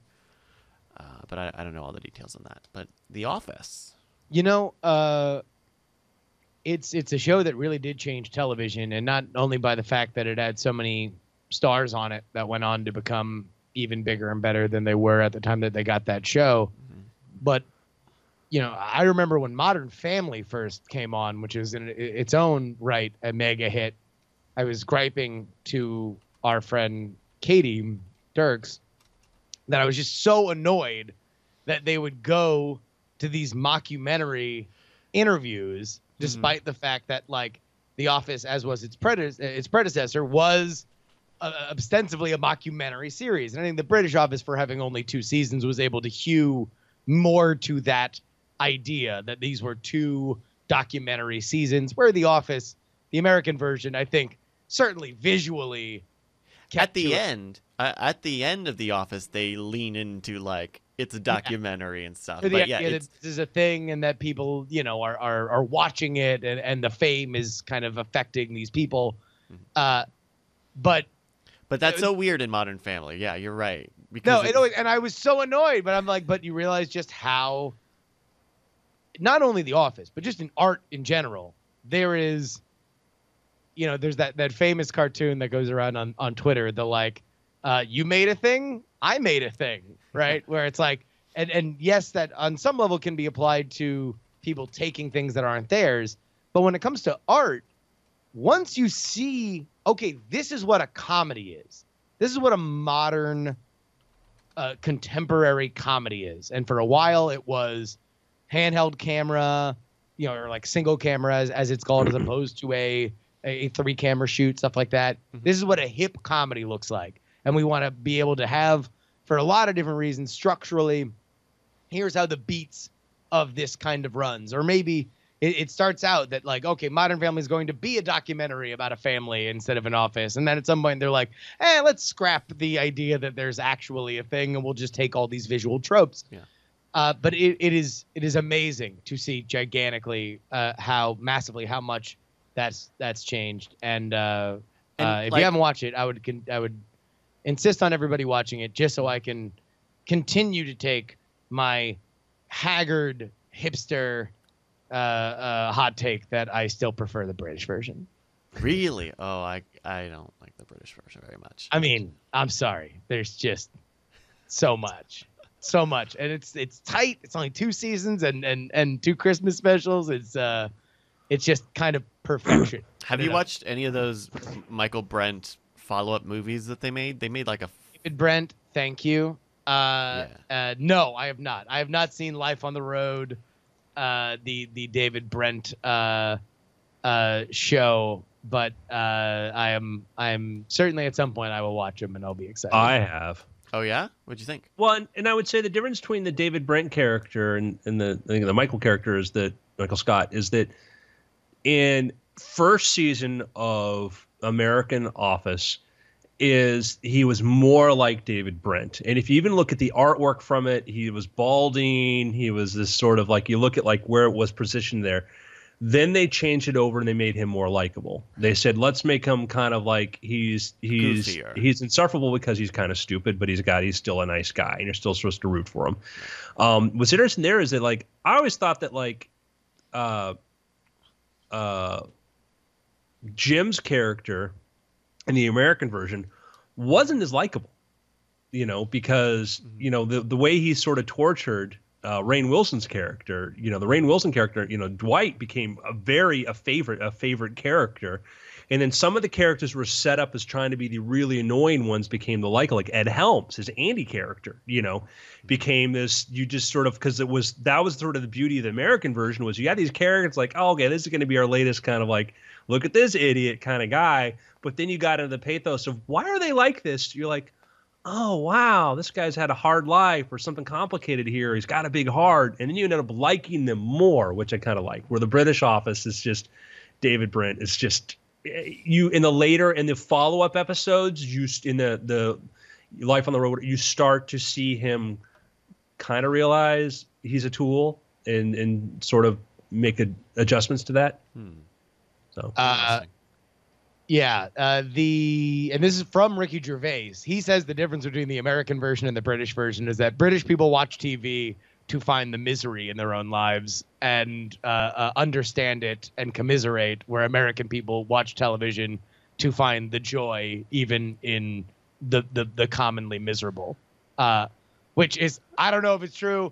I mean, I've take that up with Ricky Gervais, but I think I think that reinforces why those went in the different directions. I think that I agree. I think that's why the American version took these miserable people and made them likable and made Ed Helms and Rainn Wilson became two of the most liked characters from there, and Steve Carell, David Brent versus Michael Scott. David Brent, you look at it and you're like, oh my God, this dude is exactly like my a-hole boss. Yep. Oh, geez, what an a-hole. Like, he's doing these same stupid things that my a-hole boss does. Where Michael Scott, you're like, he kind of reminds me of my one boss. Like, yeah, he was kind of an a-hole, but, he's a goofball. Though I will say, like, The Office was so big that Michael Scott started influencing Office culture. Like, I think you kind of started to see people goofy in similar ways. I don't know. I look at The Office and I think of like all of the little quirks from that show that like my father has picked up on, and I don't know. It's interesting. It is fascinating. And I do think that they are just different shows. Because the American Office is really successful in England. They run it on and many people prefer that version. But I would say that the British Office to me is probably more of a comp to something like Curb Your Enthusiasm. Okay. Where you are maybe even like if you want to go like in the vein of like Always Sunny or something like that, where you are dealing with a lot of people that are kind of defined by some of their worst traits, and if at best you can identify with them, or you want to see them twist in the wind. But even Tim in the British office, Tim and Dawn, like they're hurting people, like and they spend a little bit more time on that than they do where Jim and Pam in the American office is more of a traditional star-crossed lovers. Will they find each other? Will they? Won't they? Mm-hmm. Which I think for a show that, I think that initial order, I think was still back in the days where they were making 20 episodes or something of a season. And it's like, you can't spend 20 episodes of like just mean people doing mean things. Right. Like, and by, kind of about where I'm at now in season 3, or maybe this was near the end of season 2, where it's like, hey, the conflict resolution episode where it's Jim hearing all of these pranks that he's done, one after another, and being like, oh man, I need to grow up. And then he kind of does, right? Where he part of it is him, moving to another office, but like that character development is there, and that's good to see. I think a lot of shows don't try to develop their characters, especially in the long term. Yeah. In the conversation, people mentioned that British humor being awkward based. I would say that there's, as Justin pointed out, like we do a ton of that here, but we don't do it on broadcast. It's generally more on cable. Like Curb Your Enthusiasm is probably the ultimate awkwardness based show that you can imagine, and it's hilarious. But it's when you're on broadcast, the goal broadcast shows, comedies. You got to have an 8-year-old watch it, and you got to have a 6-year-old watch it, and that's why they tend to be much broader based. And when a show works there, it's interesting. But yeah, you look at cable, and you'll see tons of examples of that here, too. And and it's the back and forth nature. It's interesting because it's like, office comedies. We can talk about, like, you go back to Office Space, but before that, really the Dilbert cartoons. Sure. Scott Adams, and sort of creating illustrating the archetypes of the boss that didn't quite get it in the middle management stuff. And then, I think that's probably one of our, if you want to say what's a starting point for kind of like, oh, what is office humor? And the success of Dilbert was based upon this thing we could all relate to. Versus, Andy I would Cap. say like the Drew Carey show and kind of everything that sort of, sprung out of those office scenes. That's probably a good proto comp too. Oh yeah. Oh, I totally Well, forgot we about go that, back to but Mary that's a pretty Tyler clear Moore. connection. We can go further back to there, but I'd say it's like in the the manager sort of thing like that, and like, certainly, that culture sort of started to come to the fore, parts of discussion with like Dilbert. As it became, you did the cartoons everywhere because it was like, oh my God, this illustrates what I'm going through. But hey, I got a pick. What all is right. it? I don't own it, but I will, hopefully. Okay. About a year ago, kickstarted a game. It's called Action News. It took about a year for us to actually make it.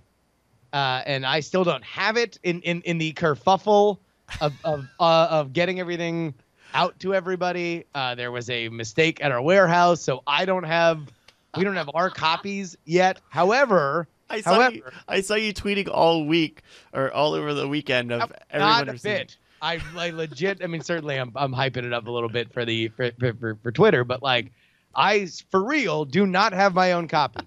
However, down the road, our buddy Brett the Amtrekker Rounceville did get his copy because he has some other stuff that he is going to have to deal with, including the inclusion of a new member of his family. He's not going to be doing game nights anytime soon. So he dropped off this copy of Action News. I got to tell you, man, this is a sexy box. It's great packaging. It's a really good looking box. I think it's gonna look really, really great on store shelves. So you can get it now. actionnewsgame.com. That's right. I'm very, very proud of it, having gone through all the components and everything. I think it printed beautifully. There was a lot that kind of went into making sure that this was exactly the way that it was supposed to be. Part of the reason why there was such a delay on it. But it was heartening to get it into my hands and to look at where all that time, money, and effort went. So do yourself a favor. Go get it. If you didn't kickstart it, then go buy it right now, actionnewsgame.com. If you did kickstart it, then go ahead and check your email, check your spam. Make sure that you are able to fulfill. There's one final email that you need to fill out so we can get your right address to get it to you. If you don't have that, then just hit me up anywhere I am on social media and we can figure it out. Yeah. But go ahead and check it out. I'm very, very, very proud of it now that I know it's so pretty. If it were ugly, I would just try to sweep it under the rug. But it's a very pretty game. It looks great, and I got my the explicit card pack also at the same time, and like the pouch that it comes in is great.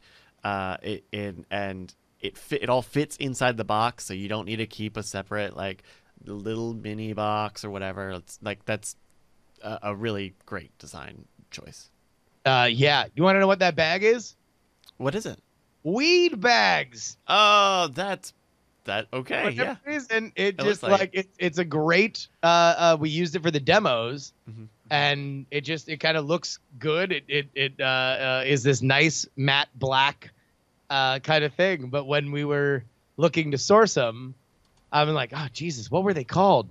Then I'm like, I think they were weed bags, and so I was like, I googled weed bags, and it just popped right up, and I'm like, all right, I guess. But it is an element of a mass-produced packaging that a lot of people haven't seen, and it looks professional if you just get a sticker and stick it right on there. Very cool. So I know I supported the Kickstarter, but I don't remember if I ordered the box or not. I just went through an Action News game right now, and I ordered it. It was painless. It was easy. You accept PayPal and Amazon Pay. Oh, nice. Yep. It was a very painless process. I just clicked the PayPal button right on top of there, and that's all I had to do, and then it took me right through. And, man, thank you for a painless experience in purchasing your product. We do our best here at Contender Games to make the people happy, give the people what they want. And what they want right now is Action News, the game of television news. You just made the news. I have a non-Tesla pick, just a real fast pick. Saw this last night, and I had fun. And there's going to be a lot of caveats here. Know what you're getting into, okay? Okay. Meg, okay, the giant shark movie. I've heard a lot. I've heard that this is a surprise box office hit. Yeah, it's doing really well. It's directed by John Turteltaub, who did, the National Treasure movies. It's a movie. I read the book years ago. The book is, it is what it is. It's like, let's do it bigger than Jaws, a big shark thing, right? And then there are sequels to it, whatever. It's, if you want to see a movie where Jason Statham goes head to head with a giant shark. Of course I do. Yeah, and it is a movie that it is silly, it is dumb, it knows what it is. But one of the things I thought they did really well, they made the characters were likable, right? The characters were very likable, and that was the key. And that was, I said this to my girlfriend at the time. I said, this is dumb, but the characters are really likable. I care what happens, and I want to see what happens next. And it is, if you want like over the top silly.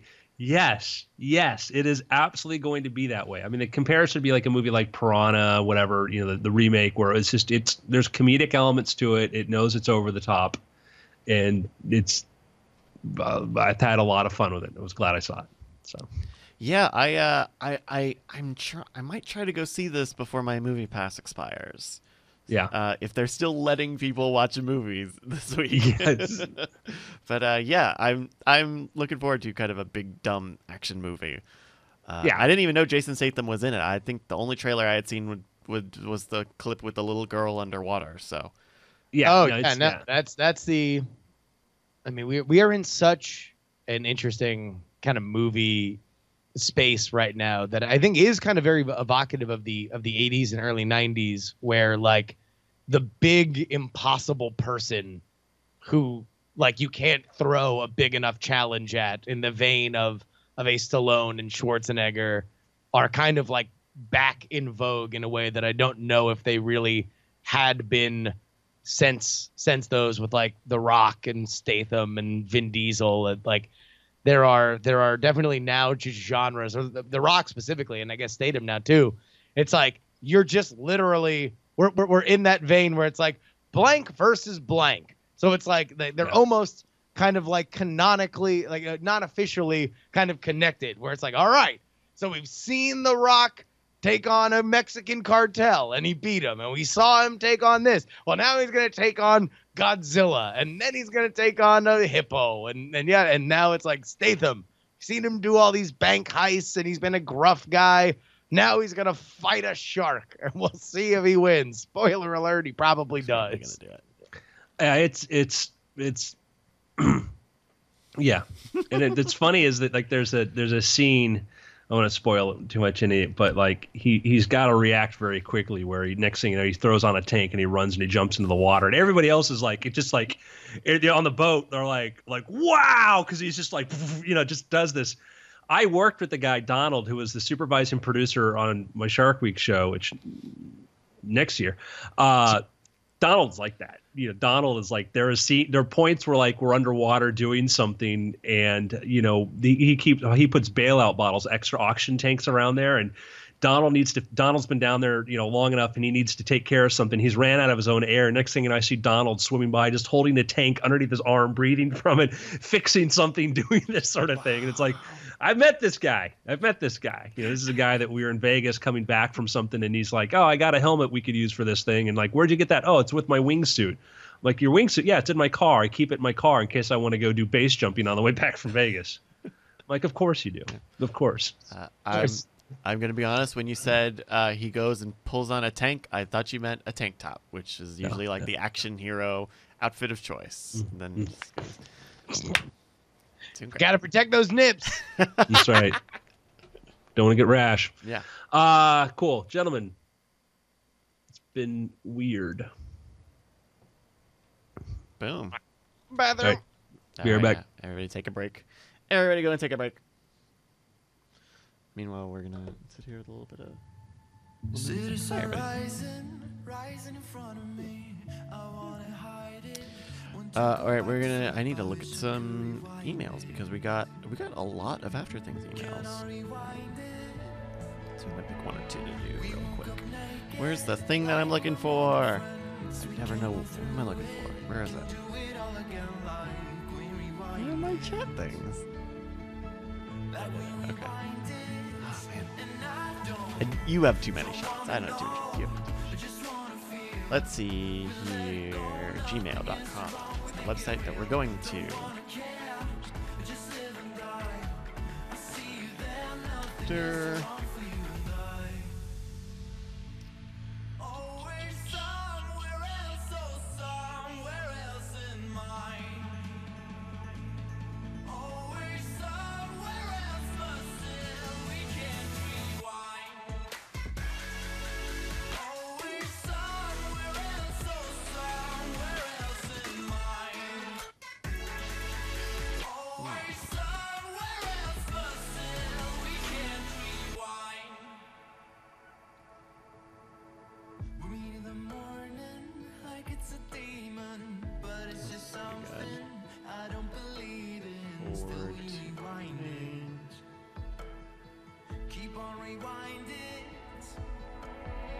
Across the borders, beyond the city lights, a new horizon with unforgiving lies, but I don't mind it. Keep on rewind it, and I don't wanna know, I just wanna feel.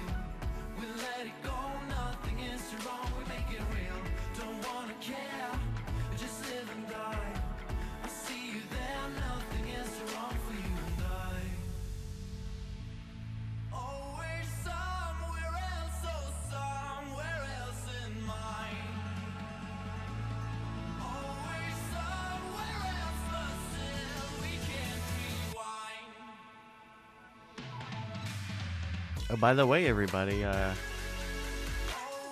the weekend I recorded a little bit for Bill Meeks' Fakest podcast. Wait, what happened? I've recorded a little bit of of audio for Bill Meets His Fakest podcast over the weekend. Oh, nice. Yeah, this would be my second episode, so check it out. I think my last one was 2 weeks or so ago. I was playing a entitled guy on a Twitch-like service.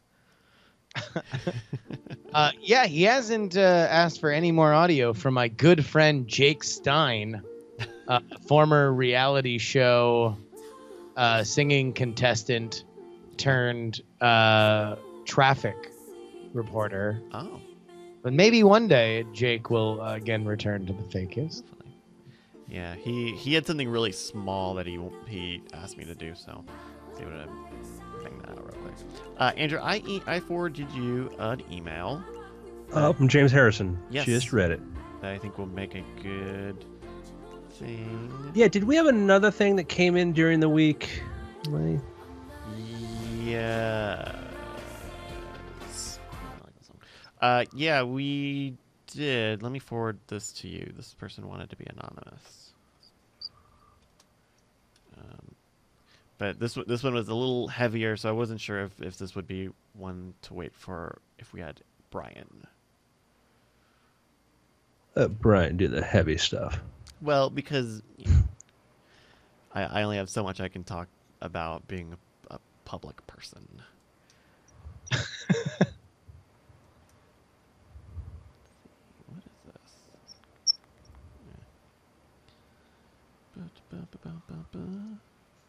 Oh, wait.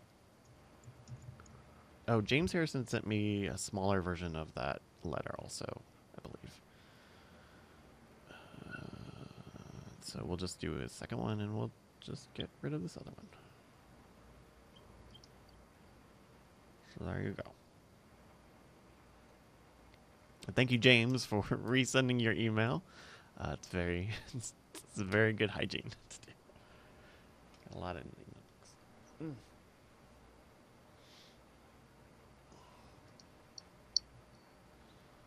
Amtrekker, by the way, Brett Rounseville was very kind to give me his copy of Action News, despite the fact that he discovered they're literally just to annoy him. Sorry, you say that again? I put in a card in Action News, literally just to annoy Brett. Oh, right, the Disney one, right? Yeah, there's only one purpose for it, and it's... Yeah, there we go. Yeah. 10,000 visitors converge on Central Florida as Walt Disney World opens to the public. The sprawling 107-acre park immediately makes Anaheim's Disneyland look paltry by comparison. This is a long-running Gag. feud with Brett and I about whether or not Disney World or Disneyland are superior. So I feel. But let me see that card again, because like, Sure. why did you call Disney World 107-acre park? I don't know. Is it more? Its max capacity is like 100,000. I don't know whether that was it. I don't know if those were from the news stories of when it first opened. I mean, this is from the moment that the first, like that. This is like the news story of that era. Yeah, I thought Disneyland was 107 acres. Shoot. Well, then maybe it's a fact error. Because I'm like, yeah, World Walt Disney Resort. World is made of 30,000 acres. 1,100 acres devoted to 4 theme parks, Yeah. and only 7,000 acres have been developed on. But, yeah. So I guess it's a multi-level F you to Brett. Like,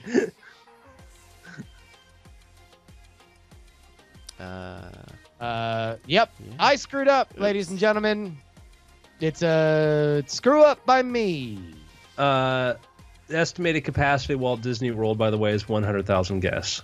No, I mean, yeah, I think it's when it was Sure. whatever. It's cool. Disneyland may have had Disney. It sounds like that was statistics from Disneyland as far as how many guests were there at that time. So Awesome. Cool. sorry, I don't know. No, it's great. ActionNewsGame.com. ActionNewsGame.com. It's you know what? It's like that shirt that says Helvetica in like Cooper font. Yeah, that's awesome. Too long, Justin.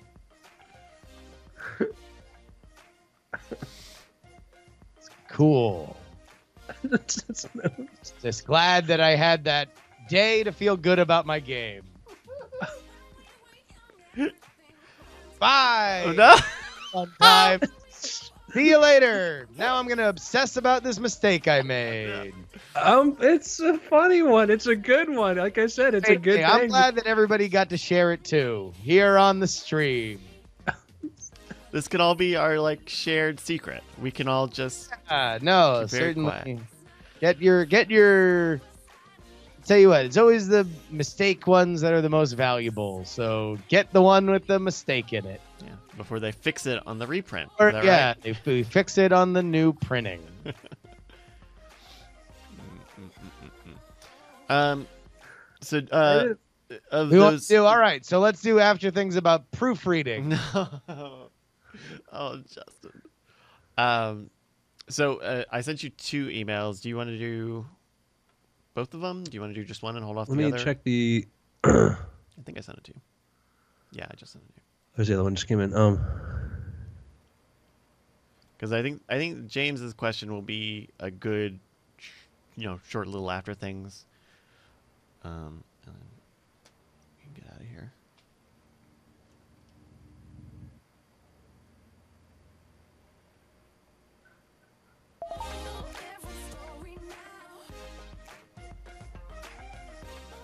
So Disney World opened after Disneyland? Yes. I did not know that. I always just assumed the Florida one came first.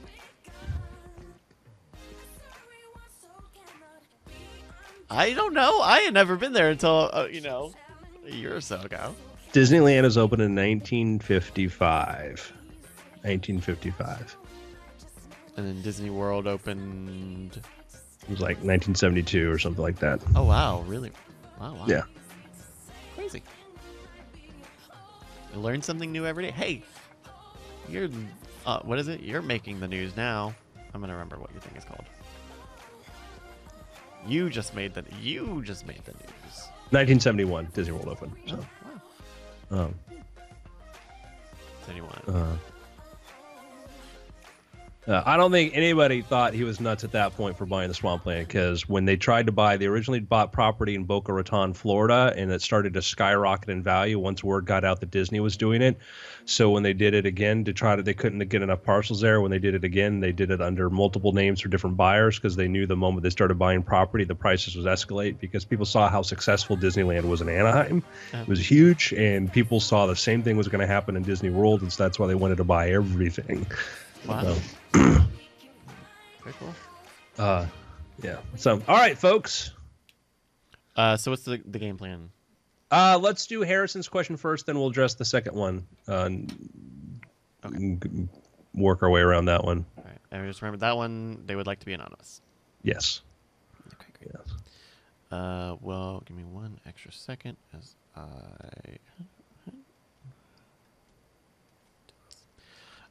very cool. Well, then, oh wow, that's a new thing.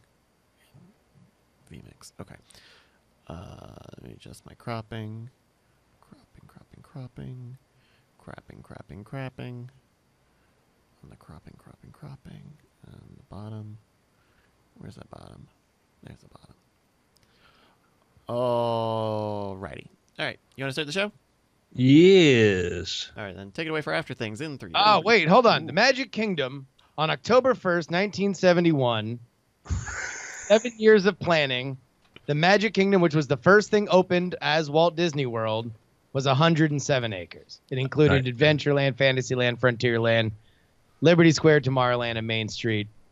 The card does have the date of when the news came out, so that is what is being referred to as Walt Disney World in that card. That's where I got 107 acres. Okay.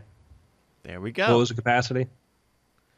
10,000 visitors were there on Friday, October 1st, 1971. Okay. You feel better now? Do you feel bad that you slandered my fact checking? Well, you're still incorrect about Walt Disney World versus Magic. It's fine. It's fine. Well, Okay, so no. So no is the answer. All I did was ask questions. All I Sorry. did was ask oh, questions. jeez. Classic. When's your special on? Oh God! All right, let's start the show before we. All right, take it away, Andrew, for After Things in 3. I'm sorry. I'm sorry, Justin. I'm sorry. I'm sorry. I didn't get the joke when it first came up. I didn't understand the joke. I'm like, was the joke that is that the right number of people? I didn't understand it. I wasn't trying to break a thing. I wasn't trying to hurt a thing. I wasn't trying to stomp on your feud with Brett. I didn't get it. I'm sorry. I didn't get it. I don't get all your jokes. Sometimes I have to go like, what's the joke? Let me think it through. Is this it? I don't know. And I ask questions. That's all I did. That's all I did. Let's go. It's a great energy to go into the show. It's good. It's all right. We're all good. Okay, Ari, get the wiggles out. Get your wiggles out. Go on. It's all good. It's 20 years. Don't worry, Bryce. All right, third time. Take it away for After Things in 3, 2. Hello and welcome to the Weird Things After Things podcast. I'm Andrew Main, joined by Mr. Justin Robert Young, Hello. Mr. Bryce Castillo. Hello, everybody. Welcome. Thank you for having me on Andrew Main. Yes. Your name. I don't know what that means. Saying your name. Oh, so you like get- on it. Thank you. Okay, Thank you I for having me I didn't see the on, Andrew. comma. I didn't understand it. All right, fine. We'll just go right to a question from probably one of our most consistent listeners and question askers and appliers. We're a fan of him. This is Mr. James Harrison, Pickpocket Magic. And man, this is a great one. This is a great question. He says, I've taken a good hard look at myself and noticed that I'm terrible at productivity. I get it in spurts throughout the week, but I want to be better focused. Do you all make lists to check off? If do you use your smartphone or computer or a physical one with an erase board or a big pad of paper? Would love to hear what Bryce has to say about this, considering he has to herd 3 cat-type hosts. Side note, great to meet both Brian at Magic Live and meeting Bryce's dad for dinner. Oh, it's cool. He was at that dinner too. Very fun. Oh, cool. So one thing that I will do is I have a little whiteboard next to my computer at my office, or in my apartment, and so I'll write down things that I need to do there. Whether it's usually stuff throughout the week, right? Like, okay, I have to have an ad for this week. I've got, we've got this shoot coming up. I got to finish these things, and that is enough of a nagging sort of thing where it's like right next to me, so I can see it. And I know, okay, I really just need to like bite the bullet and do, knock these things off, or like set a date on there and say, okay, this is going to be Wednesday. This is going to be the day that I do this. And just that little bit of accountability helps me a lot. I don't know. What do you guys do? Justin? I have come to use Trello, Okay. which is a group organization tool that is very popular out here in the Bay Area.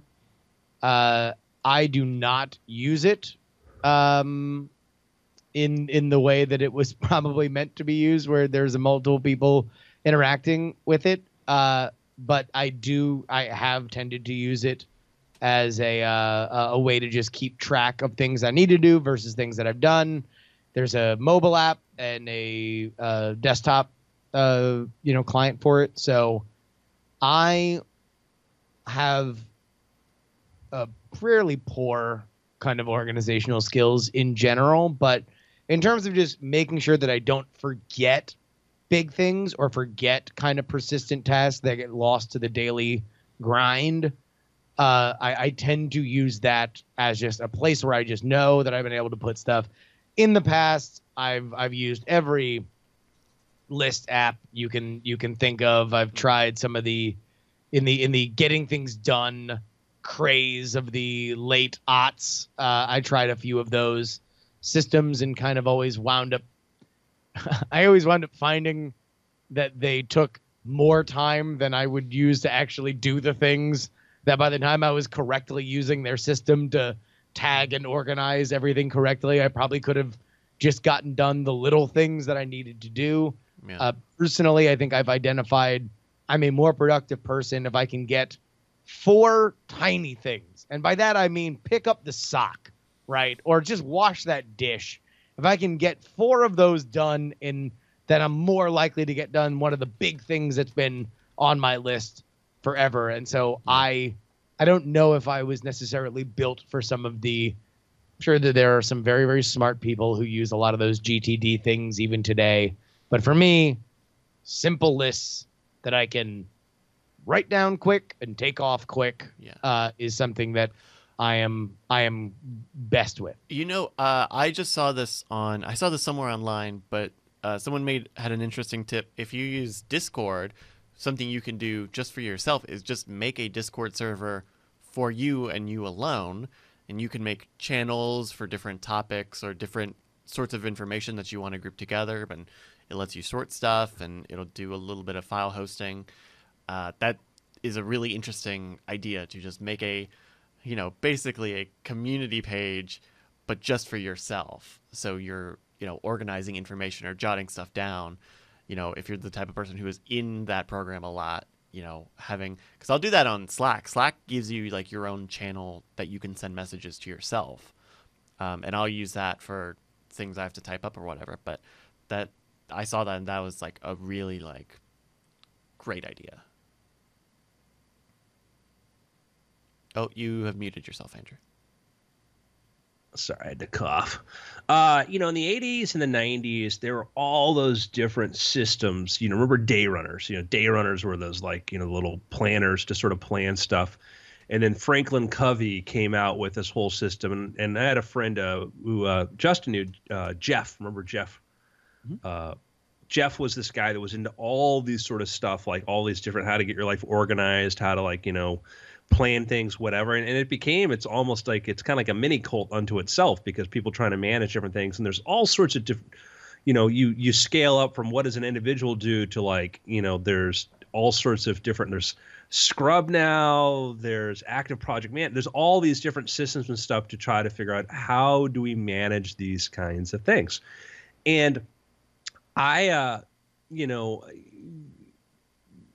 seen these things come and go. I've seen some systems work for some people, whatever. And for myself, being a creative, trying to figure out how to balance a bunch of different things, and what I've tried over time, from managing my own individual projects to time management, I would say I'm horrible at time management overall. I focus on one thing at a time, and I just put all my time into it.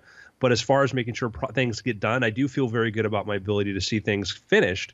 And so, I use 2 things primarily. One is I use the Notes app on my iPhone for quick notes, to make notes if something needs to be done. And then for project management, I use one of these little notebooks. I went from composition books to I use these now, which are pretty good. It's like a Moleskine style. Yeah, it's kind of like that. I take this with me, and generally, if I have a project, I know this is a big project, I'm going to continue it on, I do that. And so I can do books, and I can do software in here. So I keep one of these things with me. It's got the little bookmarker thing, so I can keep track of where I am. Yeah, back at my old job, I would go through sketchbooks, and that would just be it. I would just keep lists of the things I needed to do in there. And so it could be both a to-do list and also a repository for information or notes or anything. Yeah, whatever it is, you need a thing that you go back to and you can't avoid. That's the critical thing. The hard part about an app or a thing like that is it's easy to ignore an app, or if the notifications become a little annoying, to turn them off and to walk away from it. The ideal thing is in the real world, whatever that may be, you have an assistant, or somebody says, by the way, you've got this thing coming up, you need to do this kind of thing. And if you hire this assistant, you can't really tell them to shut up, and they'll figure out ways to be persistent in what to do. With apps and other systems like this, if you find yourself ignoring them, the problem is that you have the ability to ignore that. What I love about a physical book is that it's not in my phone. It's not in the place where it's most likely to lead to distractions and things that pull me away from it. I sit down at my computer, I put this thing next to me, I open up to whatever I'm working on, and it's there. I go to lunch, I take this with me, I have this with me. So everybody's going to have their own answer to that, but I find that for me, it's keeping track of my project and my notes, making notes on these things, and that's diaries. That's what a diary was for. Hundreds of years ago, people do a diary. It wasn't just what happened as things. I'm scheduled a meeting to meet with so and so. I'm going to go do this. Things like this. Just keep an accounting of it. Write it down somewhere. And I have this habit, and it's funny. My girlfriend kind of finds it amusing or annoying. Is that I say like, oh, when I get home, I'm going to do blank, blank, blank. I'm going to go do this, this, this, or this. And that's sort of my declaration of what I'm going to do. And so when I get home, it's very clear to me what I'm going to do. Sunday night, I will tell you something I do every single Sunday night is I set my alarm for 11:20 a.m. this morning for Monday morning. I always set my alarm in advance for 11:20, so no matter what I'm doing, I'll get a notification. I know what I'm doing. I use my alarms like crazy. When I go on a trip, I'll have like 5 different alarms set. Not because I sleep past them, but because like I'll have one alarm that tells me wake up, another alarm tells me when it's time to go to the airport, or when to do this, movie theater, go to see a movie last night. Our ticket's at 9:15. I know 9 a.m. I'll be around where the theater is. I set a 9 p.m. alarm. Mm-hmm. So I use those things to sort of just notify me. And if you're really like one of those meticulous sorts of people who wants to both keep like a record of everything that they do, but also, wants to plan stuff out. Brant just got one of these, maybe a couple months ago, and the sort of detail and the way that they're formatted is wild. These Hobonichi Techo planners. Have you heard of these? No. So they're these like they're these little planners out of Japan, and they've got day schedules and then weekly schedules on it, and you can fill out like exactly everything that you've done, and they have a lot of different types, and there's supposed to be like a high level planner if you are like really really into being like meticulous with planning your days out on paper. Yeah, and there's time management and project management, and those are two things too that I think sometimes it can be conflated. In that time management is, I'm not as concerned personally with my time management as much as my project management, mm-hmm. because for me, I just need to know that I'm going to be working on the right thing and consistently coming back to it. But yeah, like I make notes of like to-dos in here. Like if I'm working on a software project, I'm like, oh, tomorrow I need to do like these are not say don't say when. I said these are the things I need to do so I can pick up where my work left off. Yeah. So yeah, look up I've never heard of the Techno Planner thing before. Yeah, and it's like a page is every day, so but it's like A6 size, I think. So it's like the really thin paper.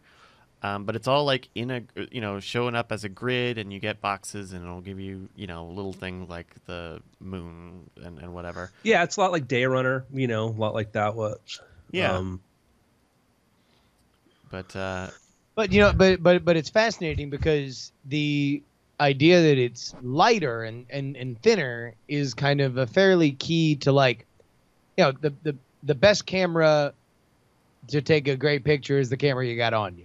Right, and the camera that you know how to use, and I think that's kind of the same principle for any kind of organization is figure out something that works for you, and there's no shame in running through a million of them. There's no shame in if one doesn't work, then don't think that you're necessarily broken. Right, the point is if it's working, it's working. Put more effort and time into it, but everybody's got different habits, and these are habits that have been formed a long time ago that sometimes it works going against the grain, sometimes it doesn't. It really depends on your personality. Yeah, and it's stick with it long enough to know if it's working or not working because of itself or because of you. And also identify, is it time management or project management? I think that's one of the things that you can clock in every day and a project won't move forward because the project isn't being managed. And I have some projects, people are like, well, how long will it take? I'm like, I don't know. Like, I really don't. I would have a naive understanding of the scope of this thing. Mm-hmm. I understand better, like now, like if you asked me 7 years ago, how long will it take you to write a book? I'm like, I don't know. Now I know. Now I have a realistic idea if it's within my wheelhouse, it's this kind of thing. I know how long it'll take, but I had to learn making notes and going through different ways from note cards to journals to legal pads to all of that. Yeah. I just went through and cleaned up a bunch of stuff, and I found I found all the different formats at which I used to make notes on stuff, and how it evolved over time. And the most like helpful thing that you can do is make a habit of it, or make some sort of muscle memory. I have an app on my phone. It's just a word processor app that I use to when I need to jot down something more significant than one line of text or whatever. I know to pull it up, and it's right here in this folder, and like I moved it, and so I actually don't know where it is right now, but I know where the folder is, and I tap the button, and it's very quick to start a new page, and I type my thing, and I'm in, and I'm writing, and I'm at least putting the information somewhere. If it's something that I need to remember or keep for a later day, that muscle memory creates, shortens the time between having the thought and losing and putting it away before it's lost. And no system is going to give you the motivation. No system is going to give you the energy to do things that you don't want to do. And I think sometimes people are trying to. They don't want. They know on an intellectual level I need this, but on an emotional level they don't want to do it. They don't want to get up early to work on a project. They don't want to find the extra time to do it. And that's the hard part, is that no system can fix somebody who doesn't. It can fix it if you don't want to do it. Yeah. And like Justin mentioned this earlier, but finding little things that you will feel better having done is really important. Like the other night, I was about to go to bed, and I was like, well, I should probably do the dishes and set these off, because it will be good to know that I've cleaned up the kitchen and I've cleaned dishes in the morning, and it doesn't take that long. It was just I hadn't done it because I didn't need to do it. Bryce, that is an amazing bit to flip. That to go from the I will put it off to what I will get it done now. Like if I walk past, I used to be like, I'll wait till later.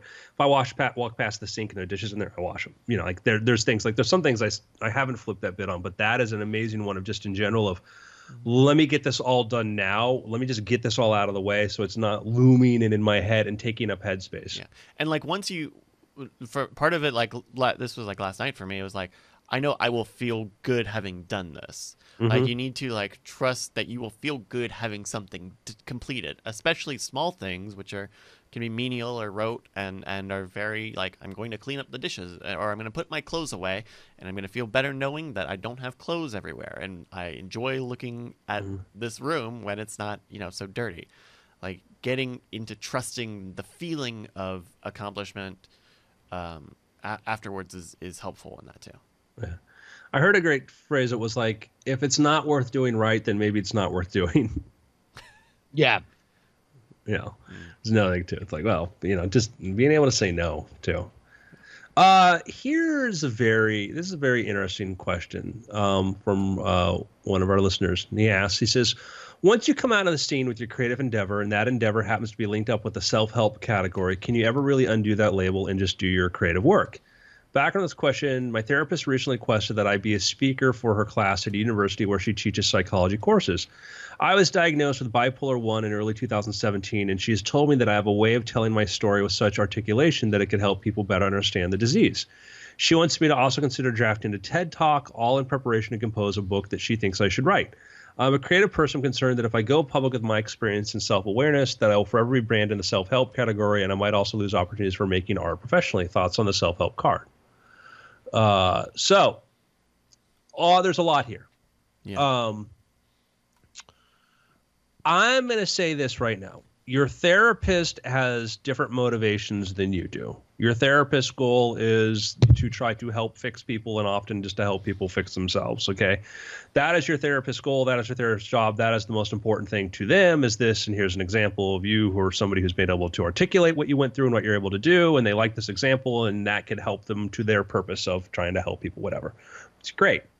You're an artist. You want to create. You want to make things.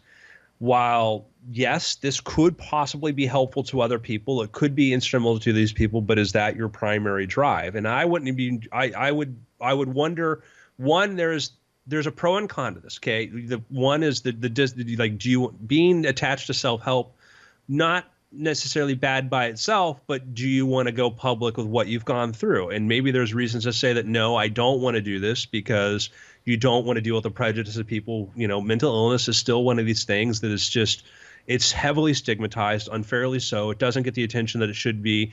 And every time I read an article about, somebody in a newspaper or somebody who, hear this post, oh, this person did this crazy thing on an airplane. I'm like, how do we know this person wasn't dealing with instability issue or something. Like, how do we know that's not the case? Why are we making fun of this person or whatever when it could be any of us, and not, whatever. And so there is this poor understanding of these issues. And so I would say that number one is that's a thing to think about, is like, yeah, do you want that to be a label that you are stuck with? Because yes, that is a thing that going forward in future situations and whatever, if that's what you're known for, internet never forgets. And so so that's the con. The con is that, like, yeah, you're in the self-help category, you're a person who's talked about what you've done through, which could be very helpful to people. So that's the pro, is it could be extremely helpful to other people, could be very helpful for it.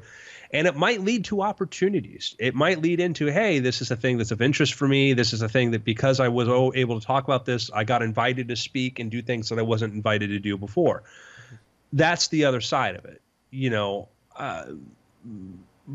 My thing is, you have to say, what is more important? Is your art and what you're trying to do more important?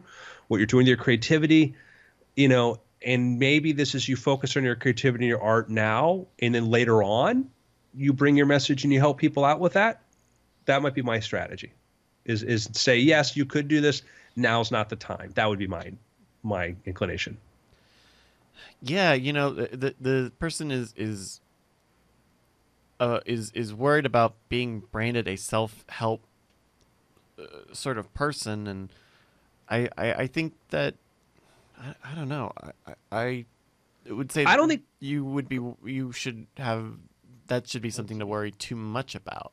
I mean, I don't think that label's a problem, but this person, he talks about, the idea of talking about being bipolar and dealing with it. That would be my concern, is there's one, the self-help thing, that's fine. But if you're going to be talking about, hey, I've dealt with this mental issue and I've come forward to talk about this, that would be my concern, would be like, hey, not every, in the perfect world, people aren't going to judge me, but we don't live in that world, and people are going to have biases, and people are going to have, and that would be my concern about this. Well, and I think that was their concern specifically, was like, if I am doing self-help stuff, will that affect my professional art career? And I mean, I don't know. I don't have a good sense. Justin, do you have any temperature check on this? I mean, I think in terms of, can I see the email again? Yeah. I would say that, number one, when it comes to therapists, you do need to be careful. Like this is another one of those things where you need to make sure that you are vibing exactly and you are getting a benefit from your relationship with them. I would say that in terms of, you need to be comfortable doing what you are doing. And the better that you are, the healthier that you are, I think the more you are going to do in general, the more productive that you are going to be. So, I don't know. I'm obviously somebody for whom I think honesty and forthrightedness has kind of, been something that I've tried to adhere to. I think that the more complex a journey is, the more people can understand and relate to it on some level, be it through themselves or friends and family. So I would encourage you to just be open and honest, and to be, both in your work and in your personal life, strive to live healthier, because I think it will be rewarded. But the question is, should he write about this? And should this be part of the narrative right now? Should he go out and speak on this? Should he put together a TED Talk and talk about, hey, this is how, it's one thing to be open and say with my friends and what this is. It's another thing to say that, hey, I'm now going to be the person that's going to talk about this mental health issue that I went through, and this is going to be the thing that this is going to be my brand. Yeah, I mean, I would say if that's something that you feel is an essential part of your journey that you want to continue to talk about, then the answer is yes. If it's not, then no. You are not obligated you're not obligated to make that your product. Right. Like, you don't need to, you've got someone telling you, oh, you could give a speech on us, and then you could write a book. And if you don't want to do that, then you shouldn't. Like just Yeah, because 'cause someone says you can or you will be good at something doesn't even mean that you'll be good at it. And you know that because here's the challenge. The one, it's like, oh, write a book and a TED talk. Well, great. That's those are aspirational things. One, there's TEDx, there's TED. Those are aspirational things. Write a thing and go do this. To what end? Because you're doing the TED talk, you're doing this thing. It's not a thing while trying to get to that really pays for itself. Write a book. Until the book is published, there's no money in doing that thing. And certainly it serves the goal of your therapist, what they're trying to do. And you're asking, hey, I've got my art and I want to do. The self-help thing by itself, not a bad category. It's not going to, I don't think that'll hinder you at all being attached to that. But if your story and your journey of what you've gone through and what your background is part of that, and you're still at a point where you want to decide how much of that becomes your brand, I'd say like, well, that's the thing. It will become your brand. It will become part of what you are. And there may be good points, good reasons for that. I'm of the mind, table this, put this on the shelf for a year. Think about it. How do you feel about it a year from now? Mm-hmm. Focus on your art, focus on what else you're doing, and come back to it in a year and go, okay. Because like I said, your therapist is excited, whatever, because, seeing your progress, your ability to articulate, it's very, very great. You have to separate very much what you want. And I've seen some, and I'm sure your therapist is great, but I have seen from personal friends who've gone through stuff, I've seen some really gross examples of negligence and bad. I've seen so many examples of really bad therapy. Things were unprofessional that I can only imagine how much is out there. That's what scares me about a lot of this. It's like I can name numerous examples of like, yeah, this friend with this and this person told them to use this illegal drug. This person did this. Next thing you know, because of the therapist, they were involved in this cult and this stuff and all this. So I'm very wary of, hey, my therapist thinks I should do this thing that's outside of what I went to go talk to them about. Or at the very least, like nothing made me question therapy more than going out and partying with a bunch of people who are in school to be therapists. They were, I mean, and I'm not going to make a big sweeping generalization about the profession. Well, I won't. All I'll say is the therapists are workout machines for your brain and your emotions, and they're not all healthy. And if you're not using it right, then you're going to get at worst you're going to waste time, at best you're going to waste time, and at worst you're going to hurt yourself. You need to find a professional who is good, and B, somebody who is good for you. There's not, talk therapy is not a thing that is a straight line. It is about understanding who you are so you can unravel yourself. And if your therapist is pushing you into something that you don't feel that you're ready for or will benefit you, then I think that is a red flag. In general, whenever you're going and paying for something, even if it is something that is as personal and invasive as therapy, but I would look at it the same as like college or something like that. If you're paying for it and you're not getting better, the whole reason why you're there is for you to get better and to continue to evolve as a person. If that's not happening and other things are happening and things that are distracting and interesting and maybe have a pot of gold at the end of that rainbow, be wary of it. The reason why you're there is so you can continue to evolve as a person. And if that's not happening, this isn't a problem with you. This is a problem with them.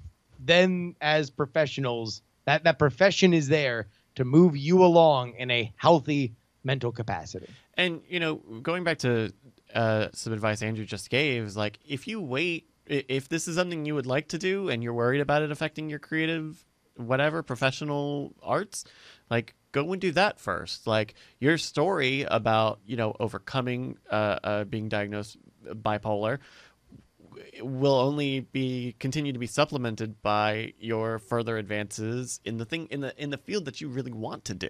Then, because your history is not changing, and you are able to build on that story until you feel more comfortable with, being someone who gives talks on stuff like this. I think distance will help us to, table it for a while to think about it, because it's just, we live in an age where once you don't really get to reinvent yourself now. And people brought up pen names. Pen names don't last. You know, this thing is just if somebody wants to find their way through something, they will. And it may be the best thing in the world, is because it's part of your narrative. I don't know. But I would say that is a thing to think about very carefully. And my advice is take time, think about this. You're still very close to, you know, from the dates as early 2017. You know, of going through the diagnosis to dealing with this and stuff. I think you need to figure out how life works for you for right now. And I'm the opinion of, like, I want my life to be the things I make, not the things that made me. You know, I want to be the things that I decide to do, not the things that happen to me, you know, and then take a step aside and, you know, then figure that out. That's my advice. Yeah.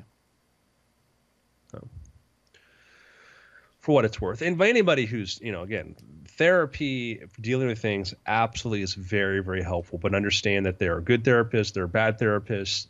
Don't be afraid to decide you want to go talk to somebody else. Don't feel that you're, you know, the part of the problems of therapy is often is there's this, you know, I've seen this, like, you know, you work out with somebody like, I feel this obligation, but maybe not getting the best advice. I'm afraid I don't want to make them unhappy by leaving. And that's one of the biggest problems. It's hard in therapy, is that it's very hard to say this therapist isn't right. I need to change. We don't even want to do that with doctors, which is just purely objective, you know? Well, and also it's like, it's a painful thing to think about, because oftentimes the idea of getting therapy is painful, and you know, it involves a lot of breaking through barriers. And if you've done all that, and then you found somebody and you started going and you realize, oh, this isn't exactly what I want, the idea of then doing that all over again is daunting. While I do think, number one, it's worth it to investigate it, and I would suspect that it will not be as much once you've done it. It will get less difficult to find a new person, and now you're going to know more. It's going to be demystified. You're not going to want. I mean, a friend of mine who I've known since middle school, who just randomly happened to move out to the East Bay as well. Periodically, we'll go get a couple drinks and catch up. And he just started going to therapy, and most of the last, like, 3 months that he's been going to this therapist have literally just been undoing problems with his last therapist. And Really? he feels a million times better. And he is now realizing that a lot of the advice that he got, a lot of the stuff that he was given was just harmful, was actively not good for him. And now he is at least dealing with somebody that is like, oh yeah, no, that was bad advice. There's such a thing as bad advice from a therapist. There's such a thing as bad therapists. There's bad people at the deli counter. There's bad people who are you know, telemarketers. There's bad therapists. It is a job like any other job. There are good people, there are bad people, there are mediocre people. And even beyond that, when you're dealing with something as complex as your own mental health, where oftentimes it's a really hard thing to figure out because we're not honest with what it is, right? Like, we make our own tangled vines around the problems that hold us back, that a good therapist is going to delve through, that is going to artfully try to have you unwind it by yourself. That's not an easy thing, and it's not one size fits all. So please feel free to shop around. Feel free to understand that, trust yourself that I don't feel like I'm getting better. Yeah, I mean, well, in this case, he seems happy. About the therapist and advice. I would just say that don't let the therapist's agenda become your own. And they could be the most well-intentioned person and think this is the right path for you. And maybe it is, but I think if there's a hesitation, uncertainty, I think time is the best thing here, is to see where, because again, this person's life, the therapist's life, is she deals with people dealing with mental health issues. That is her life. This is what this is. Every day is about this. And the problem too is that you're a patient. You're not a colleague. You're a patient. You're a subject, and patients get categorized very, very differently. And that's the other part of it too. Is, and often many of these therapists are patients themselves too. That's the other thing. Is that you will then do you want that label? Is that a label you want? Forget the self-help label. Is that bigger label one that you want? Not, it's fine to be your friends and be open to talk about these things. That's absolutely encouraged. But to the world at large, your Twitter handle or whatever, do you want that to be the label? Because also it's going to open you up to criticisms and other sorts of things that's going to be the first point of which people are going to want to criticize. Yeah. So it's my thought. Maybe it's horrible advice, but pragmatically speaking, time. Think about it. Cool. All right. Any questions? You guys got picks? Anything else? Picks? Any picks? Yeah. I liked Black Klansman. I have some very pointed thoughts on the final 2 minutes of Black Klansman. Oh, I think it is fully disconnected from the movie. I think there's not going to be many people who...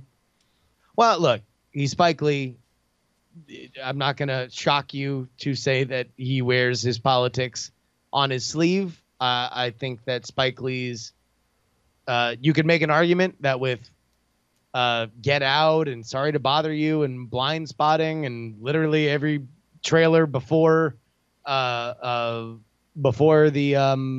Black Klansman movie was a movie about racial violence, that Spike Lee is somebody who was fairly eloquently exploring a lot of these topics as far back as, Do the Right Thing. If you look at Do the Right Thing now as a movie, I think it's something that is almost brings a humanity that to a lot of the kind of issues that we are dealing with. And a lot of the movies that were trailers before this were about shootings, police shootings, and Do the Right Thing is a movie kind of about, I think very artfully, about the day before, and all the people and the stories that kind of spun around that. And I think that you can make an argument that Spike Lee is one of the more influential filmmakers of this moment right now, considering where we are.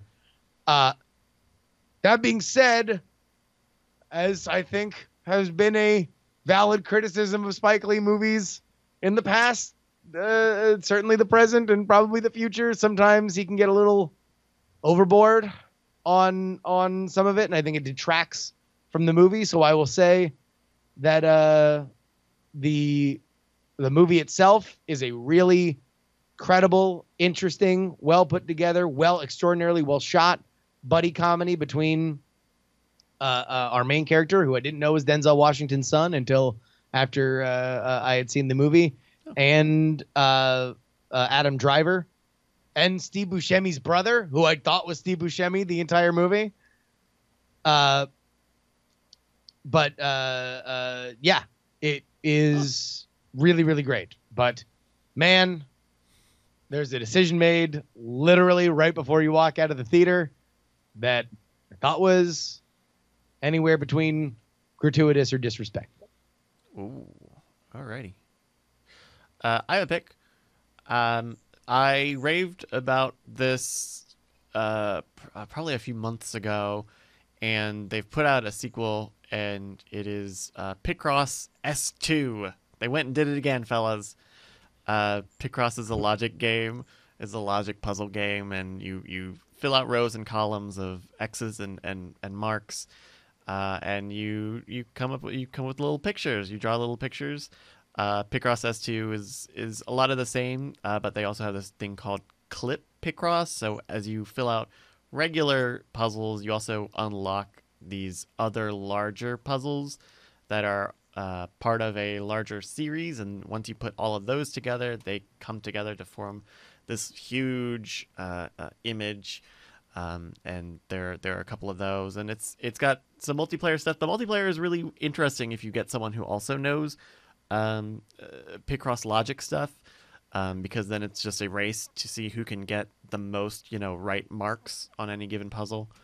I think it's really it's a very relaxing game for me, and I know I'm going into it having very recently played the first one, and thinking and like getting through it even quicker, just because all the logic stuff and the way the math works out is still kind of fresh in my mind. So that's Picross S2 on the Switch. I'm looking at this and I'm like, I feel like the person that they just presented like the alien code to, and like, we need you to decipher this, and I have no idea what's going on, and I'm like, I'm too old and just too dumb to understand. Oh, it's it has a really good tutorial in the game. Mm-hmm. It teaches you not just like the basics of how to work it and what the columns and the rows and the numbers mean, but also like it walks you through the logic of like, okay, well, if you have a piece here and you know that this is for this number and you have this many spaces behind it, then it can't, you can mark, these spaces because it can't possibly be these. Let me read from the Wikipedia. Nonogram. Nonograms, also known as pit cross or gridlers, are picture logic puzzles in which cells in a grid must be colored or left blank according to the numbers at the side of the grid to reveal a hidden picture. In this puzzle type, the numbers are a form of discrete tomography that measures how many unbroken lines of filled-in squares are in a very given row and column. Man, and this is why I recuse myself from ever being able to figure out if anything's going to be big or not. I'm like, yeah, you got a real big hit on your hands, and then millions of people play it. Like, I remember Sudoku. I'm like, who would find that fun? Sure. A lot of people, Andrew. A lot of people. Well, what I enjoy about this Picross S line of games compared to some of the other ones that are out there is that it does give you really, really good tutorials if you just have never played these sorts of things before. It does a very good job of like ramping up the difficulty really organically, and it just feels simple and fresh. After I beat Picross S, I went and there's another Picross game out there on the market, and it's a little kludgy. It's the sort of thing where you play something really high quality for a while, and then you jump over to another very similar thing, and you realize all the little quality of life details that are just not there. So it's an elegant puzzle game. That's what I'll say. Well, beyond my comprehension. My pick, it's my pick from the last show. It's the Tesla Model 3. Highly recommended. If you're out there looking in the market for an electric car, love it. I've been charging it. There's a supercharger station at the mall, Burbank Mall, not too far from me. They got 20 chargers, which at night they're still pretty wide open. And so I've, charged it. I did a little destination charging last Monday when I went to Malibu, and then basically supercharged it at the charger, and then charged it up again last night. So like once a week or so has been fine for me, and very happy. Do you have a charger at your place in your garage? No, I do not. I don't. Oh. But I live in there's a parking lot or a mall across the street from me, a strip mall, that has like 4 chargers if I want to just plug it in at night and charge it there. Oh, interesting. So, okay. but I can go to the supercharger in 30 minutes, whatever. It's like mostly charged. So. Oh yeah, because the superchargers are like the very fast charging Yeah, proprietary stuff. Yeah. Very cool. Yeah. That's my pick. All right, cool. Gentlemen, it's been after. Great shows, guys. Yeah. We will Awesome. Well, I'm gonna get something to eat. Ditto. I'll talk to you guys later. Yep. All righty, gentlemen. So. Thank you. Bye, everybody. We'll be back for Cord Killers in a couple hours. Bye.